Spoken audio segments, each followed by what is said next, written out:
Yo. It's Grapsody with Will, Phil, and Reg, trying to keep it real instead of what you usually get from these talking heads. It's Grapsody, we're here to fill the void. 3 black fans, different perspective, got to fill your voice. Coming with the podcast, talking majors, indies in between. Yeah, it's all that, and we're down with Fightful, better fall back. Coming for respect, we connect like a ball bat. No need to double check, these are all facts. You're listening to us talk raps. You're listening to us talk raps. Will, Phil, and Reg. Yeah, we're Grapsody, here to talk raps. Yeah, we're Grapsody, here to talk raps. And welcome to another Saturday. We're back on Saturday, baby. This is Grapsody. And I am Will Washington, back with you again, back from my home, because I wasn't in my home last week. But also here is, I'm going to introduce him first because I forgot to last week, but it's Righteous Reg. Wow, in the fucking building. It's your boy, Media Man. It's me, your favorite writer, your favorite rapper, your favorite podcaster. Back on a Saturday, it's Grapsody. I'm very excited to be here. Very positive, busy week of professional wrestling for the first time in a long time on both sides of the board, which is rare. We'll see if this continues. I mean, I didn't love everything, but we're definitely going to get into it. Oh, yeah. I didn't love everything either. Mm-hmm. Philip Lindsey's here, by the way. I am here. It's sunny outside. In a few hours, I am going to try and go meet the boss. Oh, that's right. Oh, that's right. It's C2E2 this weekend. Yeah, So, it is. Oh, shit.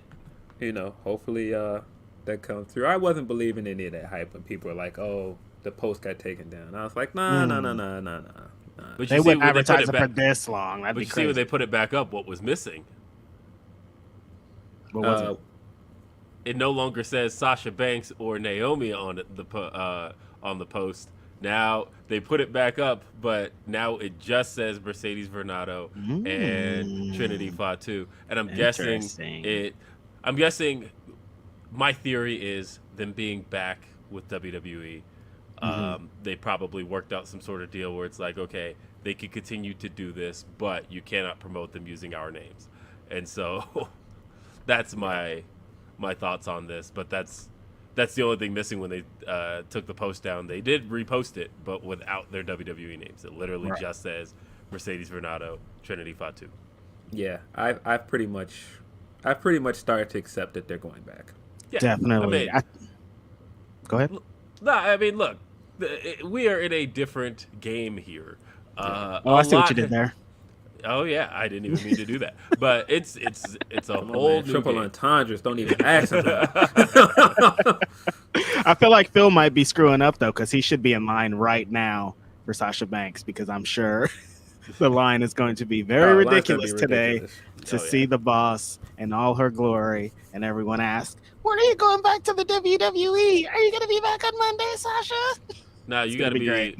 You got to be uber nerd. You got to be like the people in Kat Dennings' comments being like, no, you need to go to Stardom. Remember A when cute girl watches wrestling. Do you watch Japanese wrestling? Like, yo, get out of here, you guys. Remember when that was the thing for a brief period where people were like, I don't think she should go anywhere like Impact or AEW. She should go straight to Japan. I'm like, come on, guys. Like, she's not people going still saying she should go to Impact, though. That's like, you guys. It Look, costs money to get Sasha Banks. I it's like. not free. I know. Look, I actually have grown to really like Impact this last year. I love it. I got friends in Impact. I support Impact. I also recognize what Impact's limitations are, and it's like you can have 10 wrestlers or one Sasha Banks. I'm gonna take the 10, I think, at this point, because you just have to. Yeah, you do. So, hey, Grapsody, back on a Saturday. We want to hear from you. Give us your super chat, your humper chats, your questions, your comments. Actually, save the questions because we can announce it now. It's August. Yeah, let's just go for it. Yeah, man. so it's time. If you haven't heard yet, more content coming from Grapsody, coming exclusively to Fightful Select. We're doing a new show called Ask Grapsody. And basically, we did an edition of Ask Grapsody once before. And you just ask us your questions, we answer. But with this being a select show, I will say this: there'll be no limit on what I'm willing to answer. There. We're going anything. We're going Anything. into it, going Anything. for it, and You getting wanted- into it too. Yeah, you want scoops, inside information. I'd be willing to answer it there. Don't ask that beef question again. I ain't answering that. No, I that ain't would be answering the that. place to ask it, not here no, on our I mean, I ain't Great answering that. People I show. ain't answering that behind a paywall. I ain't answering that nowhere. But either way, I'm happy to answer anything. Phil, maybe not. I'm happy to answer anything. I'm excited. Send your Righteous Reg questions. Send all the questions. Matter of fact, man. behind letting the them go. paywall, I'll start talking slicker about why I'm not going to answer it. Like, no, I ain't answering that. See, that's a win-win. Then we win it. Everybody win it. But yeah, so Ask Grapsody. We'll have a date for it very soon, but August was the target, and that's coming real soon. I Get all your questions ready. I also have another announcement. This one is one that I wasn't sure I was ready to make. As you guys know, I have been hosting a show called Day After Dynamite every Thursday on Fightful Overbooked, and I'm announcing today that show will no longer be on Fightful Overbooked. Because it's being moved up to main Fightful, baby. Let's go, baby. So, it's Fightful time. Day After Dynamite is on the main roster, man. Triple H made the call. called up go. to the main. Day After Dynamite has been called up to the main roster. I mean, when you put down numbers on the board, they can't have you in the background. They're like, hey, why we got Steph over here? We got to get Steph over here. You know what I mean? Let him shoot over here. Day After Dynamite has been main rostered. So that show will be moving up to main Fightful. Let's go, starting baby. this Congrats. week. So, yeah, cool stuff happening there. There you go. I couldn't even keep a straight face. That's one of those things I could have done audio-wise and like really done seriously, but I was like kind of all smiles about that. So Popular show. I mean, people and very high up over there watch that show. So, Hey, man. of course, it's main roster. I'm only willing to answer that on Ask Grapsody. Hey, man. Ask some black guys coming to a Patreon near you. Definitely. No Paul Mooney, sorry. Rest in peace, brother. But yeah, ask some black guys. Please ask some road dog questions because I want to get into man. it. That fool's Now, what a thirsty ass nigga, man. Oh my god. If you are interested in seeing me fire up Brian, I will definitely roast up Brian on Patreon. Yep. So it's another great deal you're getting with your Fightful Select subscription. So FightfulSelect.com is where you can be a part of Ask Grapsody. It'll be a fun time. I'm excited for Ask Grapsody. And we've got a whole lot of content already, Super Chat and Humper Chat wise. I'll work on getting the Humper Chats up on the screen. Right now, we got one a little while ago from Oscar. It says, "Hey, Grapsody, as Will was made to recount the Batista interview story, I am compelled to bring up his letter of contempt to Triple H, which is relevant again now that he's heading up creative. Do you remember this, Will? Great moment in podcast history." Oh, of course. Look, man. Triple H and I, as a viewer, have had a very up and down relationship, right? I'm saying. If you take me back to the year 1999, I thought this dude was a complete flop, right? But you take me to 2000, thought he was the best wrestler in the business. Yeah. You take him to 01, I thought he was just destroying the game. He was the best at what he was doing. He went down with that quad injury. It was like, damn, they lost their power player. You take me to 02, I thought this was the wackest dude in wrestling. Bad. You take And me then to White Boots 03. Oh god, the White worst. Boots. 03. Are you kidding me? WrestleMania 19. No, this dude was trash, man. 04, a little more tolerable. He started to figure himself out. He got a little pudgy in the midsection, but he was putting on better matches. 05, again, it was all right. 06, man, that DX stuff was trash. Bad, so hated bad. that DX reunion. Awful. 07, it was when he came back like super trim, and it was like, okay, this dude is like really worked on his physique. But then he also like ruined the careers of Brian Kendrick and Paul London. So like, Giving your take. yeah. And then 08, I thought he was just having like the most unnecessary title run of all time. He's had a lot of unnecessary title runs. Oh yeah, that was just awful. Yeah. And by 2009, I was so sick of that dude that yeah, I probably went off in a really big rant because honestly, this is coming from a guy who hasn't ever been too big on Randy Orton pushes. There is no reason Hunter should have won at WrestleMania 25. Zero reason. Mm-mm. And I was so mad at that WrestleMania 25 ending. Yeah, I went on a really big rant about that. I may have called him the worst wrestler of all time. And the homie went on to win the Royal Rumble again after that too. Like he's made some pretty like what are you doing moves like pretty often. So, but you know what he was pretty consistent with the what are you doing moves. So it's going to be very interesting moving forward. You know what Hunter's been really consistent about? And this is a place where I kind of appreciate the guy now. Hunter has been really protective of his own legacy. Right. And in being protective of his own legacy and making sure that Triple H is somebody that is viewed positively for years to come. As a booker, he don't book nobody else like Triple H. Not a single wrestler comes off like Triple H. And I think part of that is the protection of his own legacy, which in a sense is a good thing because I don't mean, there is his son, Tommaso Ciampa. Don't forget. Like, don't leave Tommaso Ciampa, his son, out. I mean, I still think it's the funniest thing in the world. And when Punk talked about it on that podcast, I laugh at it every time that this man came out of retirement to beat this man and went right back into retirement. Like, one of the most ridiculous things he's ever done. Oh, yeah, absolutely. But again, he don't let nobody, like, when you look at he don't let anybody really get it off like he did. No, and when you look at his taste in pro wrestlers, he don't like nobody that wrestles like him. He don't like nobody that looks like him. Nothing. And you sure? The who? Bobby Roode is pretty Triple H similar. Bobby Roode. Rhea Ripley is very Triple H similar when you look at the aesthetic. Side, like Rhea, yeah, I could see Rhea. Bobby though, I mean. Bobby got that push for like a minute, but otherwise, like Bobby was coming out doing glorious. Bobby might get his back, wasn't though. Like, but Bobby wasn't metal. Bobby wasn't like squashing people. Like Bobby, I don't know. I never.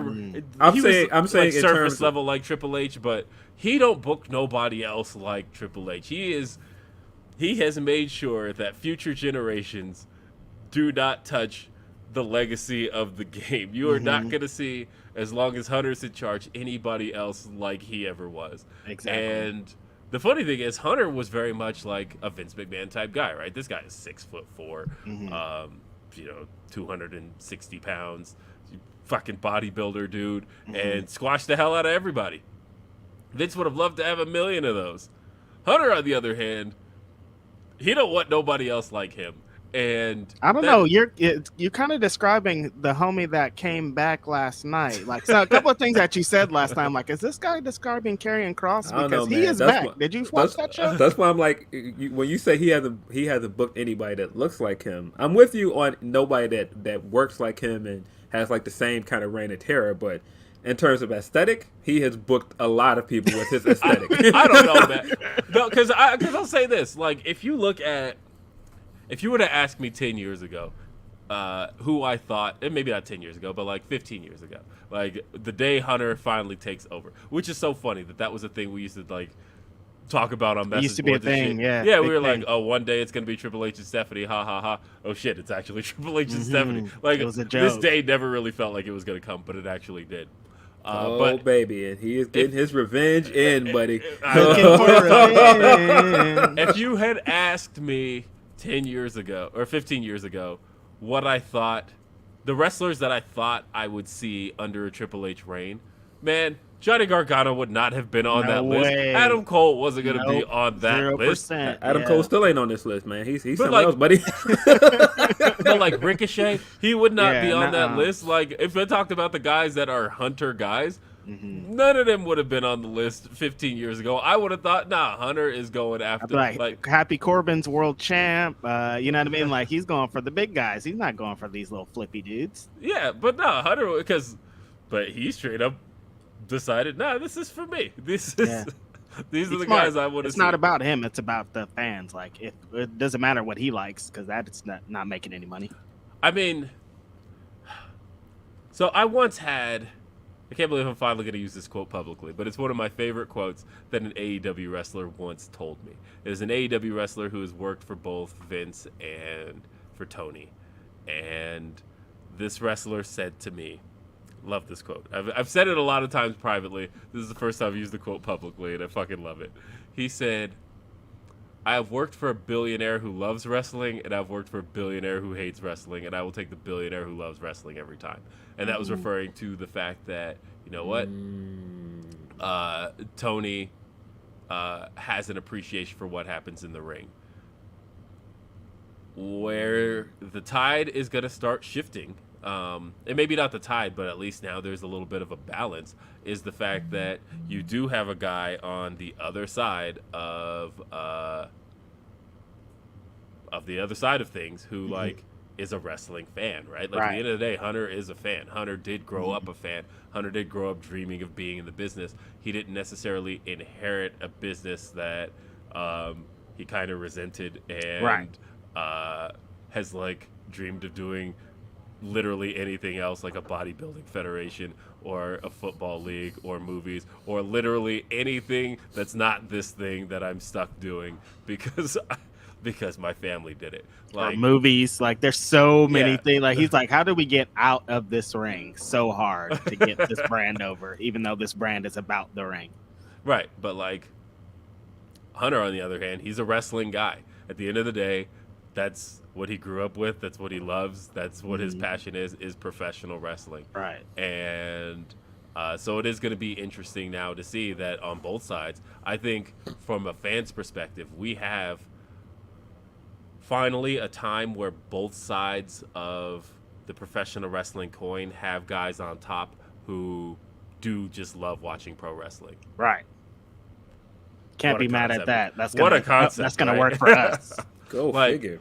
where both sides are kind of aiming to please fans. Now, I will say, and this is where shit gets real funny. Yeah, Hunter's Revenge Tour. Oh man, oh Is baby, in effect. Looking Holy for shit. revenge. that Joe Budden clip of him hitting the gunshots, and I've been waiting. That's been Triple H for weeks. Like, I've been waiting. Get this old man out of here. Get him out.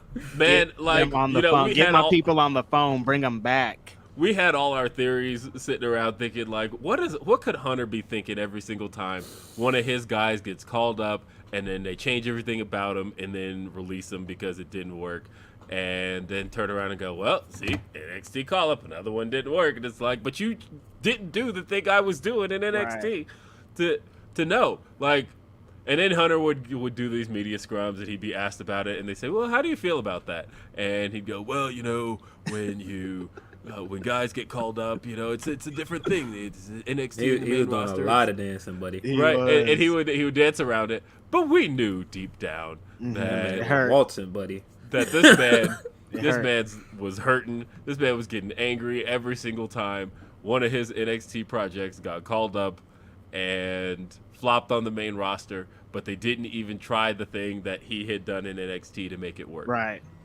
Oh man, And we so- get into cross, buddy. Oh boy. and so- Man. I was just thinking about all of this and how, like, Whatever happened to Austin Theory is what I'm thinking. That last week he dominated the airwaves. This week the bro was nowhere to be found. Imagine like you had a push and like the whole show revolved around you, and you come back the next week and they're like, "Hey, we ain't got nothing Yeah, for man. you, big dog." Yeah, I he came in the locker room, and Triple H walked up to him and gave him the Isaiah Cassie, like, listen, you had a fun ride, but when you get out there, they gonna fuck your bitch ass up.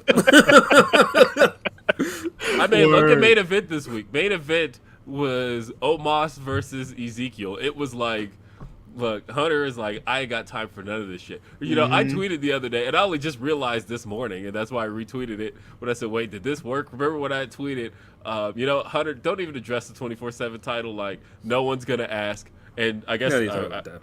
You said Omos and Ezekiel. That just registered. Damn, Ezekiel fell off. He was on. They were doing like 30-minute segments on the bro on They Raw. were ready to You know roll what I out mean? another Like, character, bro. yo, damn, fall from Grizzlies. No, but I was thinking about it, and I'm like, wait, have we seen since Hunter's first Raw or SmackDown? Have we seen the 24/7 title at all? They haven't said a word about it. Nothing. This shit is fucking gone. Yeah. We ain't seen Reggie in weeks, buddy. Damn, man. I thought I was getting my shit off, too. I had a little Titantron that said Reggie on. I was like, yeah, we lit out here, man. Come on, come back with the flips, bro. Let the bro flip. Yeah. All that shit like, is gone. It matches. Mm-hmm. You don't got to do that. Like, look, if you had more than one idea, because I got a whole lot of comments. I didn't know people like really like 24/7 title like that. That shit Interesting. trash, bro. Yeah, Come on, interesting. that shit take, trash. I guess there's like something for everybody, right? Because you tweet and then all of a sudden, No, something for everybody. It's trash. Come on. Now. I know, right? Because like I know that, I feel that, but I get these comments that are Somebody like, likes no, it. they're like it's entertaining, and I thought, man, that championship has had one idea in 3 years, which is somebody gets rolled up, small package, anything along those lines. It's usually it's the schoolboy championship. That's the it, worst right? trope in wrestling became a championship. It's like, Horrible, oh god. They talk so much about how that the Divas Championship used to be that, and they were like, no, we'll make a belt that's that, so you guys forget. It's literally that's how it just- was. and then put it on women. And then Yeah. put it on women, yeah, and wedding How about segments that? and shit. It's literally the schoolboy championship, though. They've had no ideas but schoolboys. That's it. That is the. I can't help but wonder in those creative meetings where they sat around and they're like, okay, so this time you're gonna run in the ring, and then you're gonna chase around in a circle, and then you're gonna get distracted by somebody or something, Silly. and then somebody's gonna come up behind you, schoolboy you 1, 2, 3, and run off with the championship. Yeah. Brilliant, right? Yeah. But like, there's been no other ideas. They've had Nothing. nothing for None. 3 Not one. whole years. Nah, man. Drake and R-Truth did the best they could with it. They were doing some great stuff. That stuff was legitimately funny. But after that, pack it in. It's over. Out. Yeah. Yeah. It's been over since 2019, and Thank yet God. they somehow ran it till 2022. Take my homie Tozawa out that fucking ninja suit at this point, Seriously, bro. man. Please. Come on, man. Jeez Louise. Get I mean, Tozawa man, outta we here, are man. in a new era. I'm We are truly saying. in a new era, Man. and I think the changes have been a lot less gradual than I thought. Now that I'm Yeah, thinking no, about it. they're pretty. They're going for it. They're not Like, like. it is pretty abrupt now that I think about it. I mean, look at the side with Cross again. Like that is like abrupt. Like nobody's challenging Roman, and then for Roman to get like a brand new quote unquote Yo. challenger is a big deal. You know. Can I tell you, I've had fun laughing at the experience of tweeting and watching wrestling many times in my life. Mhm. I had a blast last night. The way that I laughed last night, you would have thought that this was the funniest thing in the world because I laughed for a good half hour. It was great. The feeling was in the air about the homie for it was looming over. Like when's he gonna show up? Nobody expected it to be so quick. I guess that is what it was down great. to. I think. You know what's funny is so when the story broke yesterday, with FightfulSelect.com, by the way, we put the story out. So we were kind of discussing it yesterday. I was talking with Sean and he was telling me the details he had on it, and I was like, look, I said to him, I was like, I talked to a couple of wrestlers who are under the impression that it's just like done, like he's just in WWE, and I didn't even register to me until he came out last night that I'm like, oh, like that's why they're like he's here. No, I see him right now with my I eyes. just seen him down the hallway, man. I thought they were just saying like, oh, he's it's a done deal. There's no coming soon. Like it'll be here eventually. But now it's like in hindsight, as soon as that happened, I went, oh, what they like literally meant by that is like he's fucking here. This is it. He's in the show. I saw. He's in the show. Yeah. So I'm kind of that's funny surprised in that hindsight. Hunter called Cross before he called Bray. No, I mean I'm Bray's not. not his guy. Bray ain't somebody that Hunter spent a year basically make it happen. He is a Triple H guy, Bray, yeah, I would think he would be a Triple H guy. He's a Triple H guy, but I think the reason that he called Cross first is that he had more to prove with Cross. I think the way that Cross didn't really get a chance to do his NXT stuff on the main roster, and when you listen to some of those interviews of Cross and how he was saying how much he just loved working with Triple H, and they put together the entrance, and this was a big brainchild of Trips, and it pretty much got thrown in the trash. He didn't even get to start to get he got to the main roster. Yeah, so right. I think Triple H basically was like, no, we're gonna run that back because he didn't really get his real chance. Well, Let me show you how to do it. Well, so that's the thing is, I feel like if there was anything that Hunter was going to be like super bitter about, I feel like it would be the fact that he signed Karrion Kross, put that man over his whole roster. The whole roster. His whole roster. He was like, look, I've spent... He was squashing the main guys. He's like, I spent years building up NXT. By that point, Hunter had been in charge of NXT 8 years, right? 8 years of NXT. And essentially, he brought in Karrion Kross to dominate all of it. It was like a month and a half, too. And it was like, look, Karrion Kross came in, and it was like, we built up Keith Lee. Nope, Karrion Kross got him. Karrion Kross, Adam Cole, we had 2 years of NXT was centered around Adam Cole, Karrion Kross. Johnny Gargano, Karrion Kross. Like anybody we built up in NXT, Karrion Kross was the guy that we said was better than all of it.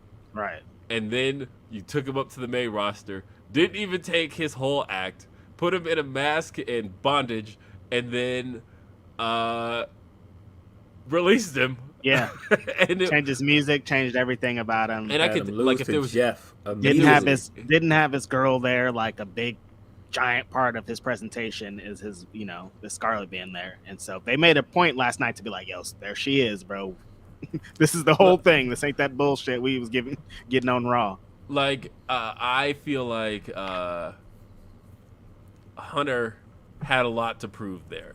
I feel like we see the vision now. I wasn't sure if this was going to be the revenge tour or if this was going to be Hunter trying to do something different with the main roster. But I think it's going to be fairly clear at this stage. Like I tweeted yesterday, I would be shocked if Pete Dunne isn't just straight up like he was on TV this week, right? Yeah. I would not be shocked, especially with Clash at the Castle coming up in a month, if we just don't see Pete Dunne for a few weeks or Butch for a few weeks, and then he is just back in Peter Pete Dunne Dunne's is back. Yeah. This is super interesting. I think people are under the impression that Triple H is going to be trying to compete with Tony, but he's going to be trying to compete with everything that Vince did. He's like, I'm spending my entire life to erase all of this bullshit that people I still think he's going to try and compete with Tony eventually. Well, 100%. I think he's getting all of them wrestlers. I think he's getting all of his pieces back on the board first. I think he is rearranging things and getting things right first. They still started both shows with long-ass promos, so... You know me, you're down 10 points when you do that shit. So, but yeah, this show didn't start. Wait, SmackDown didn't start with a long ass promo. SmackDown just started with fucking video packages and like replaying that the Baron Corbin get kicked in the balls 20 times. Same shit. Look, maybe funny for 15 seconds. I can't believe they ran that for almost 2 minutes. Is this a safe space? Can we talk about it? Definitely. A lot of the Pat McAfee stuff isn't funny. It's bad. Bad. It's not funny. And I know that people want it to be very funny. I know that people overuse the word charisma. Wrestling fans, learn a new word for, people that are personable and likable and jovial than charisma. You don't have to use that word over and over again. This McAfee stuff, it ain't that funny, man. And the way that they play it over and over again makes it less funny to me. Boing. Like, what is this shit, man? I'll say this, though. Side note. The complete side note. I recently, I finally gave it a watch off of everybody's recommendation, and everybody was right. I just watched Beavis and Butthead Do the Universe. And I have to say, it's so fucking good. I can't believe I put it off for so many weeks. I haven't watched it. I need to watch it. It's so good. If you were even remotely into Beavis and Butthead humor in the 90s, in 2022, it's so fucking good. I'm gonna pull it up. I appreciate Mike Judge's commitment to getting the characters, like they're his characters, right? But like a reboot when you see it, like when somebody's like trying to do their old characters, but they're like pitch perfect in character, in tone, and everything. And the thing I love the most about Beavis and Butthead in a movie concept, especially in Do the Universe, Do the World, or Do America was very good, but Do the Universe is very good about it, is how you take these two dumbass characters who like don't take anything seriously and are just fucking idiots, but put them in a situation in a world where everything does take itself seriously. And I think that's such a great concept where like none of these people get Beavis and Butthead at all. Like almost from the very beginning when they get thrown into NASA and like all the NASA people are taking things very seriously and they go to Johnson Space Center and Butthead just goes, it says Johnson. And like like the whole movie, everything around them takes itself seriously, but those two make it perfect. It's so good. I haven't gotten a chance to watch the new series, but I think I'm just gonna binge it this afternoon or something. I don't know. I got lunch plans with a friend coming up here shortly, but hey, we got a couple more super and humper chats. Let's see. The Anwar says, what is your breaking point from separating the art from the artist before you punt on someone? Because as Phil noted on a recent episode, the most talented people usually are the most problematic. Keep the good work and much love to everything, or to everyone watching. Murder, racism, murder. I would say my breaking points are usually around like human rights stuff. And so murder, racism, rape, anything along those lines, that's pretty much the straw for me. I recognize politics these days. I don't care. I hate when people are like, if we could have a different politics, and not these days, and not how these fucking politics work. Fuck off. If you're down with CYN, look, a bunch of wrestlers probably are, but they keep it from me and keep it that way. I don't know what the fuck their shit is. They don't talk about it. I'm talking about politics about it. Politics are tough for me because I recognize that I'm not going to have the same political views as a lot of people. If politics are part of your brand, like you're a gunner, for example. That's what I mean. Extreme as that. Yeah, right. Like, that's hard for me to separate because it's very clearly a part of you. If you're like Kane, right? Kane is another one where it's a part of his brand. But exactly. if it's like AJ Styles, where exactly. I know how AJ Styles votes, right? And I heard the stories of him in TNA losing it when he heard Obama won the election. Like, I know. The gay community. Yeah, gay community. Yeah, like fucking AJ. But at the same time, I don't like AJ doesn't wear it on his sleeve, right? And so I can, with AJ Styles, watch his stuff and appreciate AJ Styles as a performer, and even say AJ Styles is one of my favorite wrestlers. That ending to that match, the 3-way this week, that was one of his all-time best endings. Hey, loved it. What you did there. Yes, great shit there. Yeah, no, exactly what you're saying. It's exactly how I feel. That's what I feel about the politics thing. But yeah, that ending was, oh my god, blew my fucking mind. 450 splash into a Styles clash. Beautiful work over there, you guys. Oh my god, I loved it. Yeah, that's how we knew Triple H was back in the building. We're getting the work rate stuff again. I'm like, come saying, on, man, y'all gifting it up over here in a good way. Like, what's up? Oh yeah, but yeah, it largely depends. It's subjective. Like, I feel like the politics thing, I could take or leave somebody's bad politics or just politics that I don't agree with if I don't have to see it. If you just let me know every time you get a chance that this is what you think, it's going to get harder and harder for me to be like, you know what, I can't ignore that. Exactly. Yeah. That's it. Because, like, pretty sure he was pretty vocal in the mid 2000s, and then I think WWE told him to stop. But Paul Heyman was fairly right wing for a while, right? Like Paul Heyman used to be real vocal, and then he decided to like shut the fuck up, and people haven't noticed. Like people don't remember any of that stuff. All of a what sudden, you're talking about, Paulie. Nah, man. Undertaker told you, man. WWE is an apolitical company. What are you talking about? Yeah, but listen. Here's a little secret, guys. I pretty much assume that most wrestlers have bad political and social views. That's where I start. And so I'm kind of surprised when they don't. So like, oh, that you way, like that? Oh, that's cool. Good for you. that way that I'm not disappointed. So, you know, at that's this how point, I feel too. I'm not gonna lie. That's right. At this point, you know, I just kind of know it comes with the territory at this point. Yeah. So I mean, this business is built off some nasty shit, so nothing is surprising. Yeah. Let's see. We got a couple more. I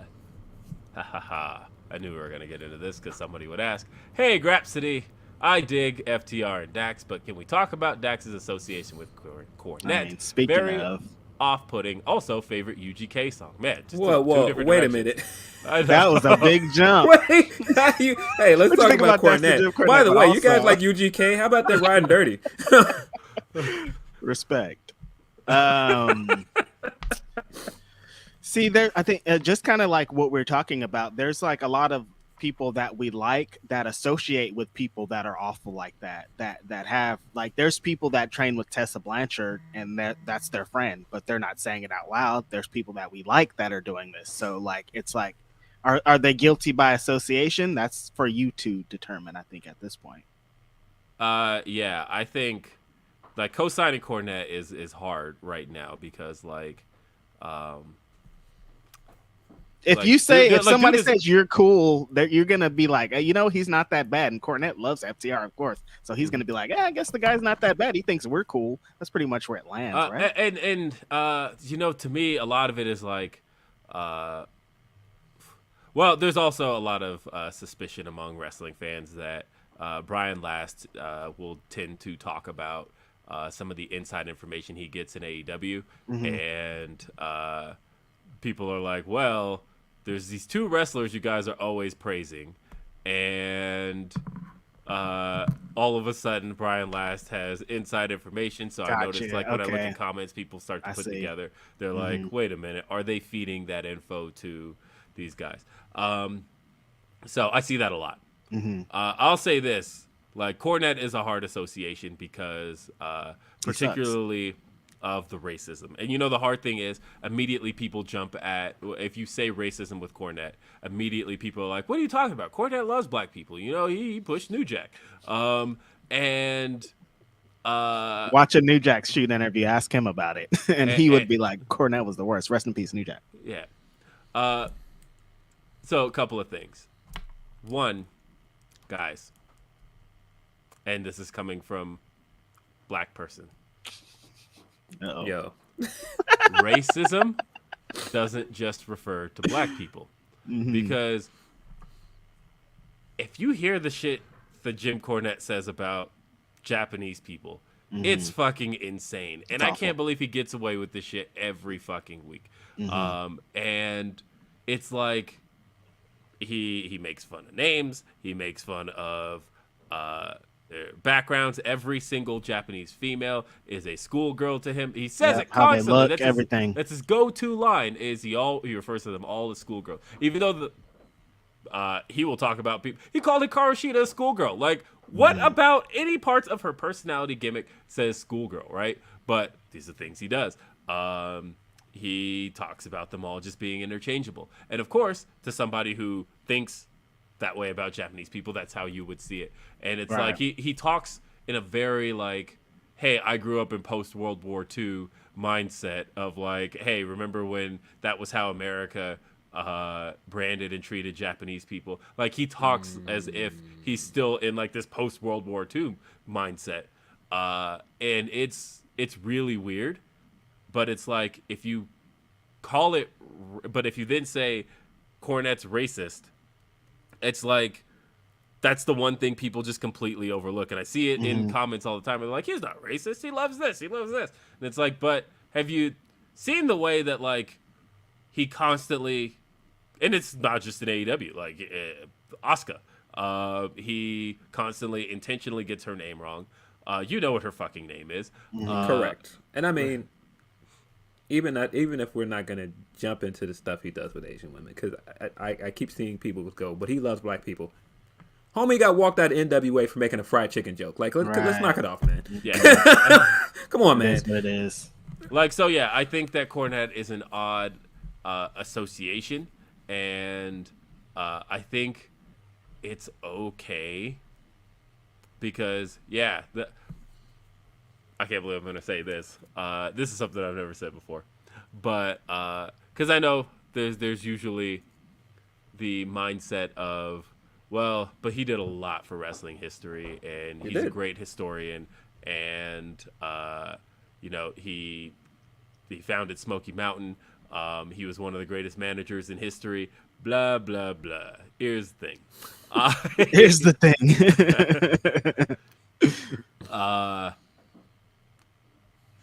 When I was a kid, nobody made me want to change the channel harder than Jim Cornette.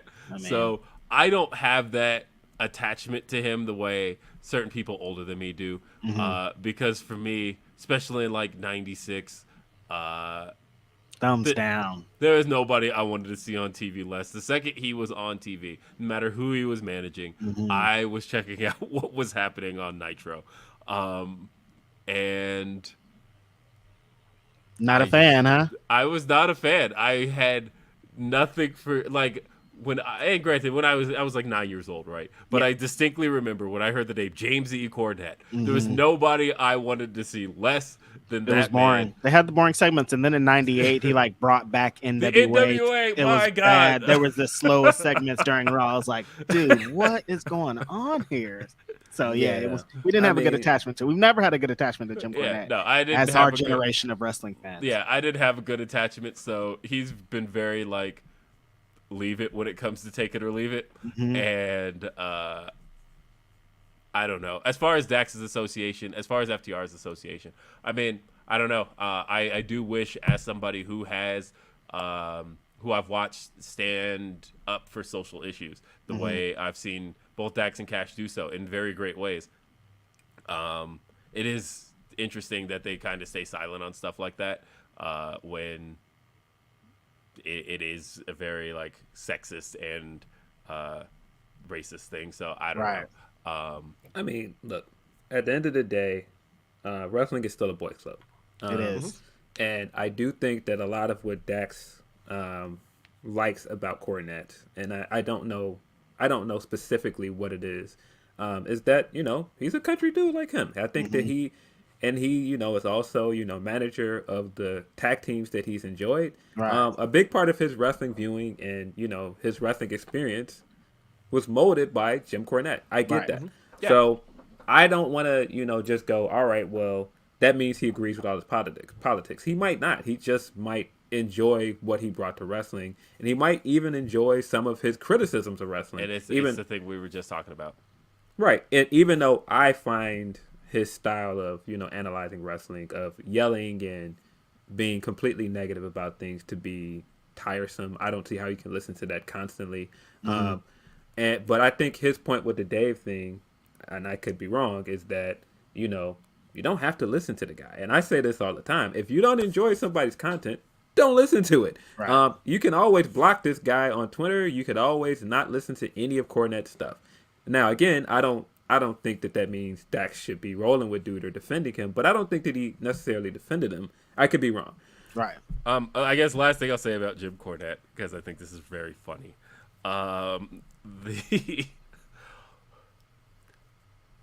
One of the defenses I do hear for Cornette is, yeah, he's sexist, yeah, he's a racist, but you gotta admit that he does still have a great outlook on pro wrestling as a whole. No, he don't.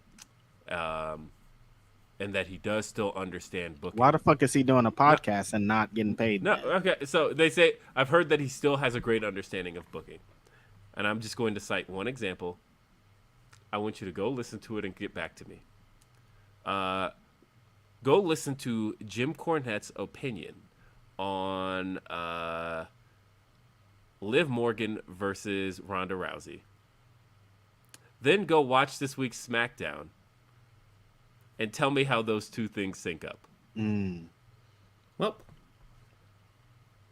because that man said they got it right at SummerSlam. Thought it was a great way to protect Ronda Rousey and still have the babyface win. It's his exact words. Didn't Go work. watch SmackDown and tell me if that worked. So, I don't know. Maybe some people don't understand fans the way they claim they do. you know, that. He was wrong about quite a few things from Ring of Honor as well. People selectively forget Kevin that. Owens and Sami Zayn, who's had a job. I don't Oh, know. no, Young if you ever say that, it was always Sinclair that was the problem. Okay. Sure. Not referee Todd Sinclair. Shout out to him.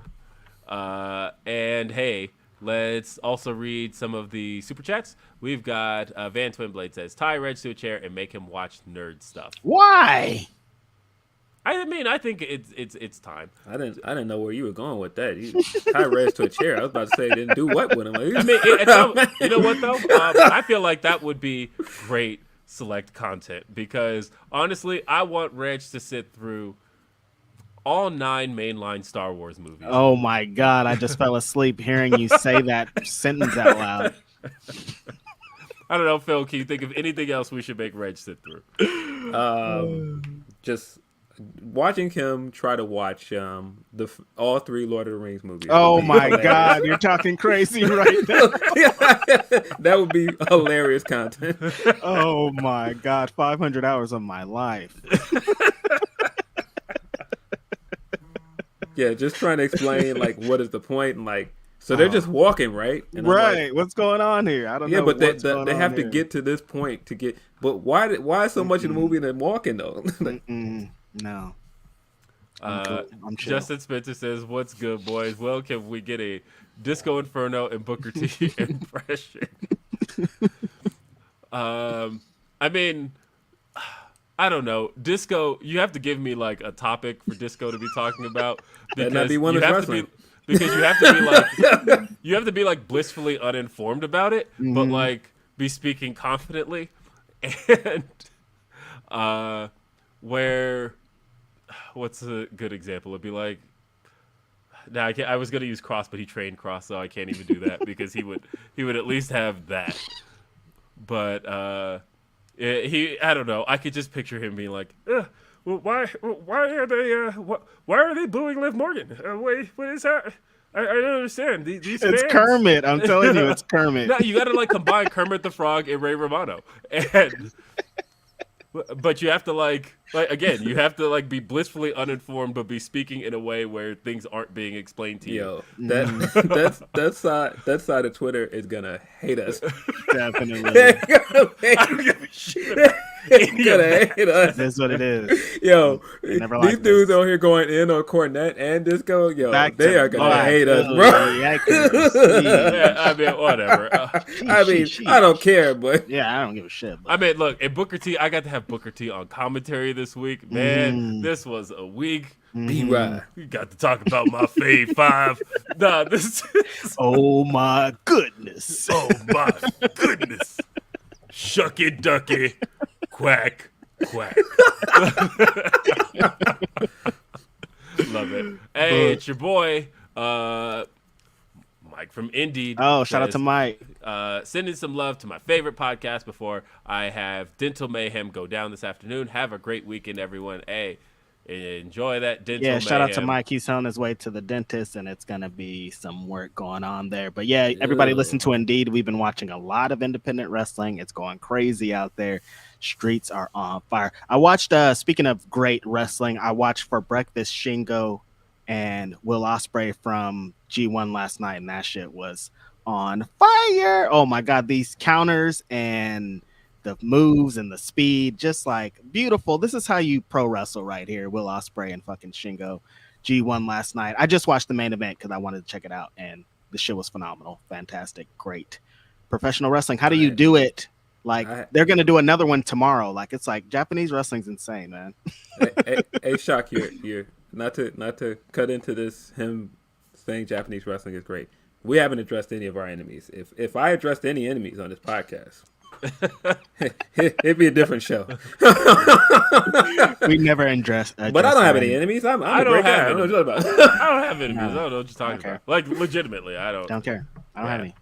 Nathan says, thought we saw all the great things about Black and Gold on Monday and all the problems last night. I think this cross push and killing Liv as a babyface last night ain't gonna work long term. Do you think it's the separation with Fox and how their relationship works with USA or with WWE, with how awful fucking SmackDown always is? Is there a reason? Like, what's going on here? I don't get it. I'll say this. Like I tweeted last night because last night was the first time I've watched SmackDown live in a long time. I usually watch it and just kind of hit that 30-second skip button a lot. Right. So I tried to watch it live. And that is a show that is not after my undivided attention. That's what I'm saying. They're not going for it. They're just like slowly walking the dog through this whole thing. But a show that doesn't mind being on in the background, and doesn't mind. I don't think it wants to be. Yeah, I think it would like your full undivided attention for sure. Well, and what I mean by that is like I said, it took 11 minutes to get to like a match. From the time the show had started with this recap package and then showing the kick in the balls over and over and over again. And then we get in the match, commercial break, come back to the match. And then that's what I'm saying. You think it's a Fox thing? Like, what's going on I don't here? know, like, why are they taking so long? But hey, what I said earlier, it's a lot of McAfee on SmackDown. But again, like, think about what one of the like number one watched Fox Sports is, right? Like NASCAR. And NASCAR is like the top background sport in America, right? Like it does millions of views each week. And you talk to anybody who watches NASCAR and they're like, yeah, I just throw it on and it's on. Go start cooking. This 500 laps. I mean, what do you mean? This did feel very NASCAR-ish this week. They kept playing that country song from SummerSlam, which that song is awful. It's awful. Your rock song, ain't it? Ew. Yeah. Oh God, it's awful. They kept playing that song over and over again. They kept doing the McAfee stuff, and I get that McAfee also tries to do a lot of black things and say black slang, but listen, bro, it's bad. You can't cover up what this really is. Again, I saw how white that choir was. Nobody that talks like that would hire that choir. No, but like I said, SmackDown is a show that doesn't really like. It's not truly after my undivided attention, where it's not like a hey, don't look away kind of show. It's like a hey, just leave this on, and when something interesting happens, you'll look up. And you'll look up. It is what it is. Like I will say, SmackDown here in Denver comes on right after Jeopardy. My dad watches it because he'll throw on Jeopardy at 6:30, and then at 7 SmackDown comes on, and it just happens to be the show after. He don't really like pay it full attention, but he knows what's happening because it's on in the background, and it's easy TV. Again, having to watch it live was a little bit difficult because of the fact that I found myself wanting to be like, okay, move it along here. Yeah, move it along here. Let's do something else. Like, I can't imagine. I've been to Raws recently. I have not been to a SmackDown in the Fox era. I can't imagine doing so just because, like, the amount of time sitting watching the Tron would, like, physically make me angry. I mean, there's a very famous video of me doing it. That's what the WWE show is about, And like, that was Raw, right? Like, I've been to Raw recently, and Raw had a lot of that. But, like, God, if I have to spend more than 5 straight minutes watching the Titantron, I usually get, like, restless. I just want to watch stuff happening. I came for in-ring. I came for literally anything happening in this space that I paid this money for. Do something here. Right. Do something here. Do something else. But I can't even imagine. I will say I don't think SmackDown was as bad as it's been recently. Because, boy, I stopped watching for weeks because I couldn't do it. I felt like this week's SmackDown had similar problems, but it at least was better. Like what he pointed out specifically, I don't think that they intentionally ruined Liv's push here, because I don't think that they thought the crowd was going to respond as quickly. Right.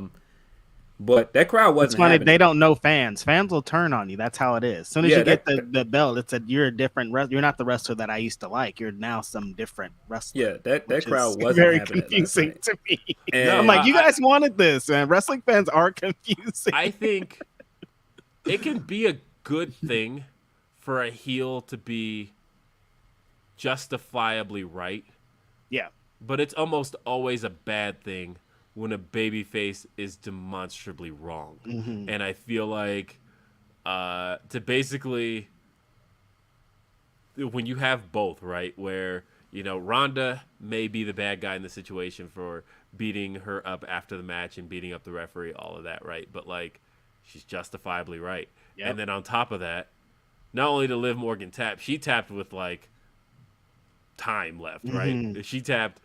It wasn't like at the same time as the 3. It was like, no, it was before the 3, very well before. Like, we saw you lose this match. You had her tap like that, and then you had her come out last night with the cast on and look like she got her ass Right. whooped. It's like, so it's like, how are you still champion? That's Like, what basically do what the Ronda look crowd is like? looking like. Like, how did you guys let this happen? So no, it just didn't work. Like, it was just a stupid finish. It was a stupid And it's way gonna to pick book up the steam, match. by the And way. last week they just hated Ronda. That's what's funny. Now they like her because she won. Like, that's how But I don't that's even how think these it's a things like- move. You know, I don't what even mean? think it's a like a Ronda thing. I think it is just a straight up case of this We person, saw you lose. We saw you lose. Mhm. And that's not a good thing. You Right. should not be champion. Right. Yes, and I will say this: I don't think a lot of people hate Ronda. I think that there are people that don't enjoy the way she's presented right Yeah, now. I think that's But what it is. I think the majority wants to like Ronda. I think the thing is, just make Ronda a heel, man. They I want to think like her as a heel. They don't want to like her Yeah, as a just- babyface. she's just not likable in the way that they're using her right now. So I don't think it's so much. And people that hate made her Ronda. look like they put her as the babyface in this situation. That made her Yeah, look cool by beating up the champion and beating the champion. And Yeah, then it's getting just not a screwed. good spot to put Liv in because Ronda is a bigger name. She's a bigger is. star than Liv. And so when you're looking at it like, all right, well, Ronda won that match, then of course, like the majority is going to see that Ronda. I mean, it was in People magazine. It was like that. The People clip they had all of those clips going around at mainstream They were outlets. working, yeah. They were like, Ronda Rousey has been suspended for Yeah, these so- kayfabe reasons. You've now made Ronda into the sympathetic figure here, and you've made Liv look bad. And I think they can salvage it, but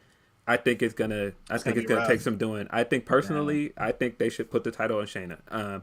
And I hate to say it that way because I don't want them to just give up on Liv this soon, but I don't know how they can. Oh, Shayna's going to be. That's another one of the Triple H revenge. Tour. Oh Are you kidding me? yeah, Shayna's been so in the dark that I forgot that. I Triple H completely. loved Oh yeah, Shayna. She was Shayna's a winning. in the dominant UK. I'm sorry, NXT champion, I forgot yeah. that part. Shayna's Yeah. winning. Yeah. Well, at least I hope Definitely. Shayna's winning. But This is the Hunter revenge tour. Right, yeah. This Shayna's is- definitely on the Hunter Revenge tour. Big time. I think this is revenge for everything. I think when it's all said and done, the point we're gonna start seeing brought up on social media is we're gonna see all the black and gold people standing tall, and they're gonna be like, "Who really won, Tony?" It's gonna be hilarious. yeah, But no, Shayna is another one. I think Shayna is another one of the Hunter Revenge tour where he spent a whole year and some change putting Shayna over every single person that NXT had to offer, Mhm. and then they brought her to the main roster and had her turned her into a vampire. Turned her into a vamp. Hey, so speaking of Mr. Karrion Kross, I was reading a little bit of news story earlier this morning about how the WWE hates the idea of having this one champion who's not on every show, and USA is very interested in having a top title on their show, so that they want to split up this unified world championship thing and get one of those belts off of Roman onto somebody else. Hey man, Who would have predicted this whole thing that they would have who? hated it so quickly Yeah, and it was a bad idea? there were a lot of people telling me I was wrong about this when I said Mm-hmm. that it was a bad decision from the beginning. Yeah, I'll accept those apologies any day. I don't know. I know people like to jump on me for innocuous opinions, but Mm-hmm. I was right about this. Definitely big time right. Like, how could you have a world champion that's not on TV and like it just doesn't? And you have two brands. Just say you have one brand if that's what we're doing. Because so this to me, split thing is I dumb. still don't think that one champion is a bad idea. Not the way that they're booking Roman. I think this one champion's a bad idea. Yeah. I think had we known, and obviously WWE knew going into it, we as fans didn't know that Roman winning both titles, and then subsequently disappearing, Right. having 2 title defenses since WrestleMania. Had we known that was going to be one of them case, against the guy that was at WrestleMania. right? Had we known that was going to be the case, I think we would have looked at it differently. But the fact that it took, essentially Raw just like lost the championship, and Raw hasn't had the championship since really like day one, January. right? Yeah, since January. Since January, like literally the pay-per-view day one, where Brock Lesnar comes in, having been on SmackDown for months, comes in, wins the title, barely appears on Raw, and then loses it to SmackDown's champion, thereby. Yeah. Sorry, I'm still getting over sickness, but I am prepared with this mute button. So, man, I watched a clip of the guys from Wrestling. Shout out to Wrestling. And I was laughing because one arguments they were having on there is whether Cody should beat Roman, and one of them was like, nah, this should be Rollins. I was like, oh, watching people slowly come to my side on this thing, because I've been making this point since January, has been very funny. it needs to be Cody though at this point.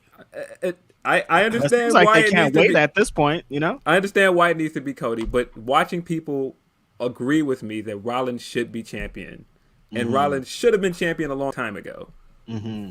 Like Cody's getting the belts when he gets back. I think it needs to be Cody simply because at this stage, you've had Roman be champion for so long. Like now we're approaching 2 years next month. You've gotten this far. I think anything that isn't new is a mistake. I think Gotcha. at this stage, if you're going to take the title off the guy that's had it for 2 years, like that's a really long time. And you don't think Rollins could get that accolade? I feel like at this stage, the reason I bring up 2 years is because in 2 years, any company should have established somebody new in 2 years, right? I agree. And so if you go back, essentially, right? Like Okay, I Rollins' see what you're first saying. title reign was in Gotcha. 2015, right? So we're talking 7 years ago. You're still kind of, that's at best a lateral move. And I feel like 2 years should have shown that you did establish somebody else. And if Roman makes it to WrestleMania, that's nearly 3 years, right? That's 2.5 years. In 2.5 years, you should have established somebody. Right. And I feel like Cody is the closest they've come to establishing somebody bro, else. Karrion Kross, bro. Now, But no, just to clarify what I mean, it's not necessarily that I'm saying that Rollins should have been the guy to get the big win over Roman. No, I mean that there should have been 2 titles, and one of them should have been on One of them Rollins. should have Like, been on Rollins. I feel like Rollins should have been WWE champion long time ago. Right. Like, Yes. Oh yeah. I mean, obviously, it's we're here. I don't know. We got a little bit more to talk about. Let's see. Michael So Dope says, "Meh SmackDown. People fake hype for Cross. Yawn. LOL." Kate says, "Cerebral Assassin taking out Vince's creative. Love you. Thanks, Kate." shout out to Kate. We've got. why still do people trying- hate Cross so much? It's kind of funny to me at this point. Like, I don't hate him. I did not enjoy most of the NXT stuff. But I don't hate it. So when he came up and people were like, "Oh, this guy," like I saw a whole rant about people were like, "No, I was hoping he signed over there. Keep him over there." And I'm like, y'all really don't like this dude, huh? And Well, I think, when the bell rings, what does it? I mean, besides squashing guys, he doesn't. but I mean, I will push back with this. I don't think he's the biggest work rate guy, but he did have good matches down there. That match with Finn was great. I think that he can have good matches. I think he can. Ooh. Sorry, you just said the right word. Of all people, I'm excited for in Hunter's Revenge tour. It's Finn. I feel Finn. like Finn Balor. I hope that Hunter gets this right. Hey, I know you like Oscar too, Triple H.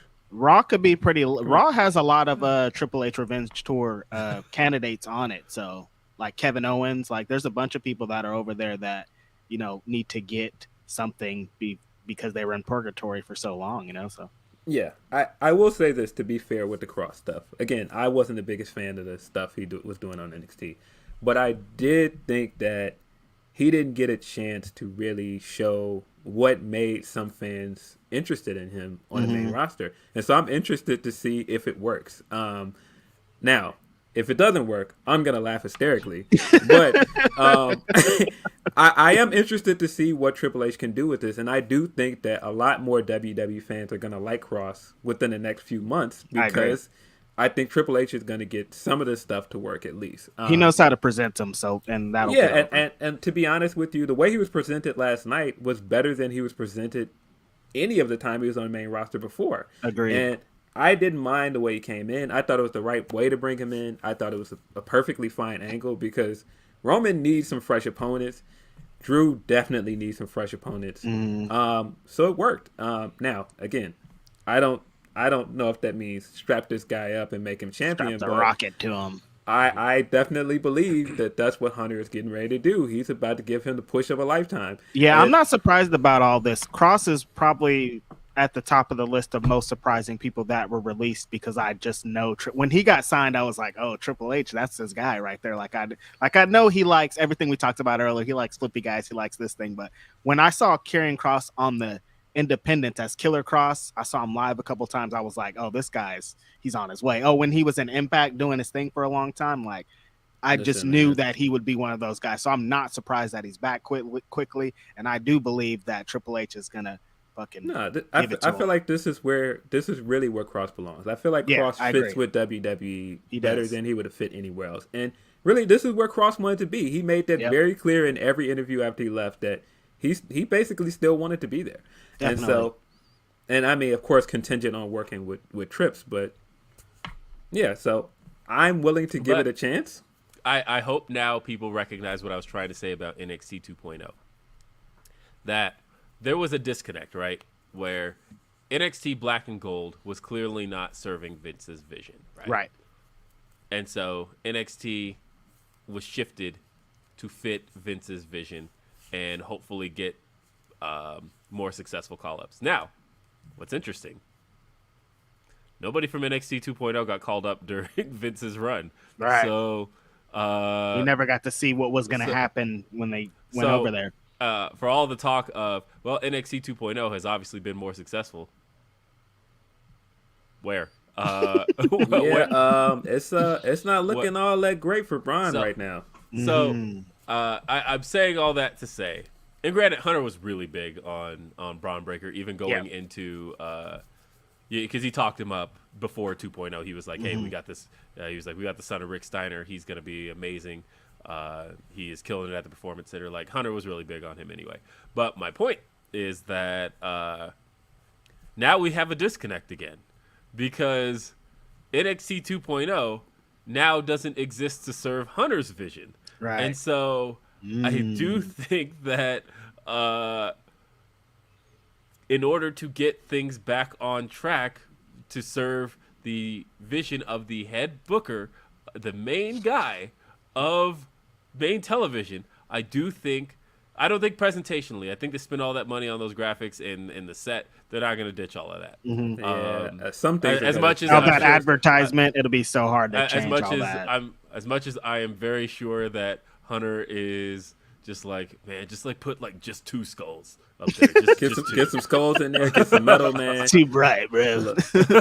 I'm sure he likes Wale as much as the next guy, but he is ready to change that thing. He's like, I need some rock. Where the guitars at, bro? Yeah. They're gonna have to run back that angle from 2002. Remember when Shawn Michaels came back and then they found him in the parking lot and they're like, who took out Shawn Michaels? And there was this long search to find out, and we found out it's Triple H. They're gonna do that again for 2.0 because he's gonna be like, look, I need to get my vision off here. I don't know what happened to Shawn Michaels. He didn't show up to work today, so I got this. We getting some black, we getting some gold, we getting some guitars. Call Poppy, and we'll get it lit over here. Call Poppy.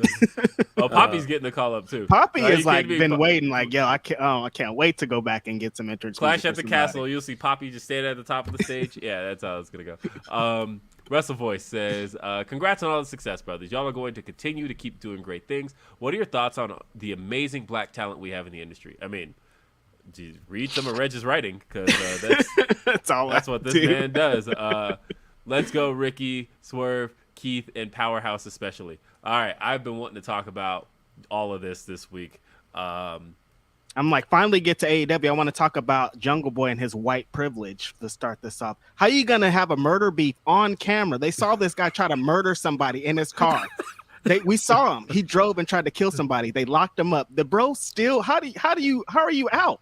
If that was a nigga, he would have been. If that was a black bro, that was Isaiah Cassidy. He'd still be locked down right now. The homie got out to be on the. And what happened here? I thought we saw him try to murder somebody on camera.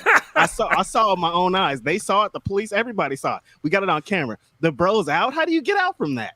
Yo, my man didn't care who was in there.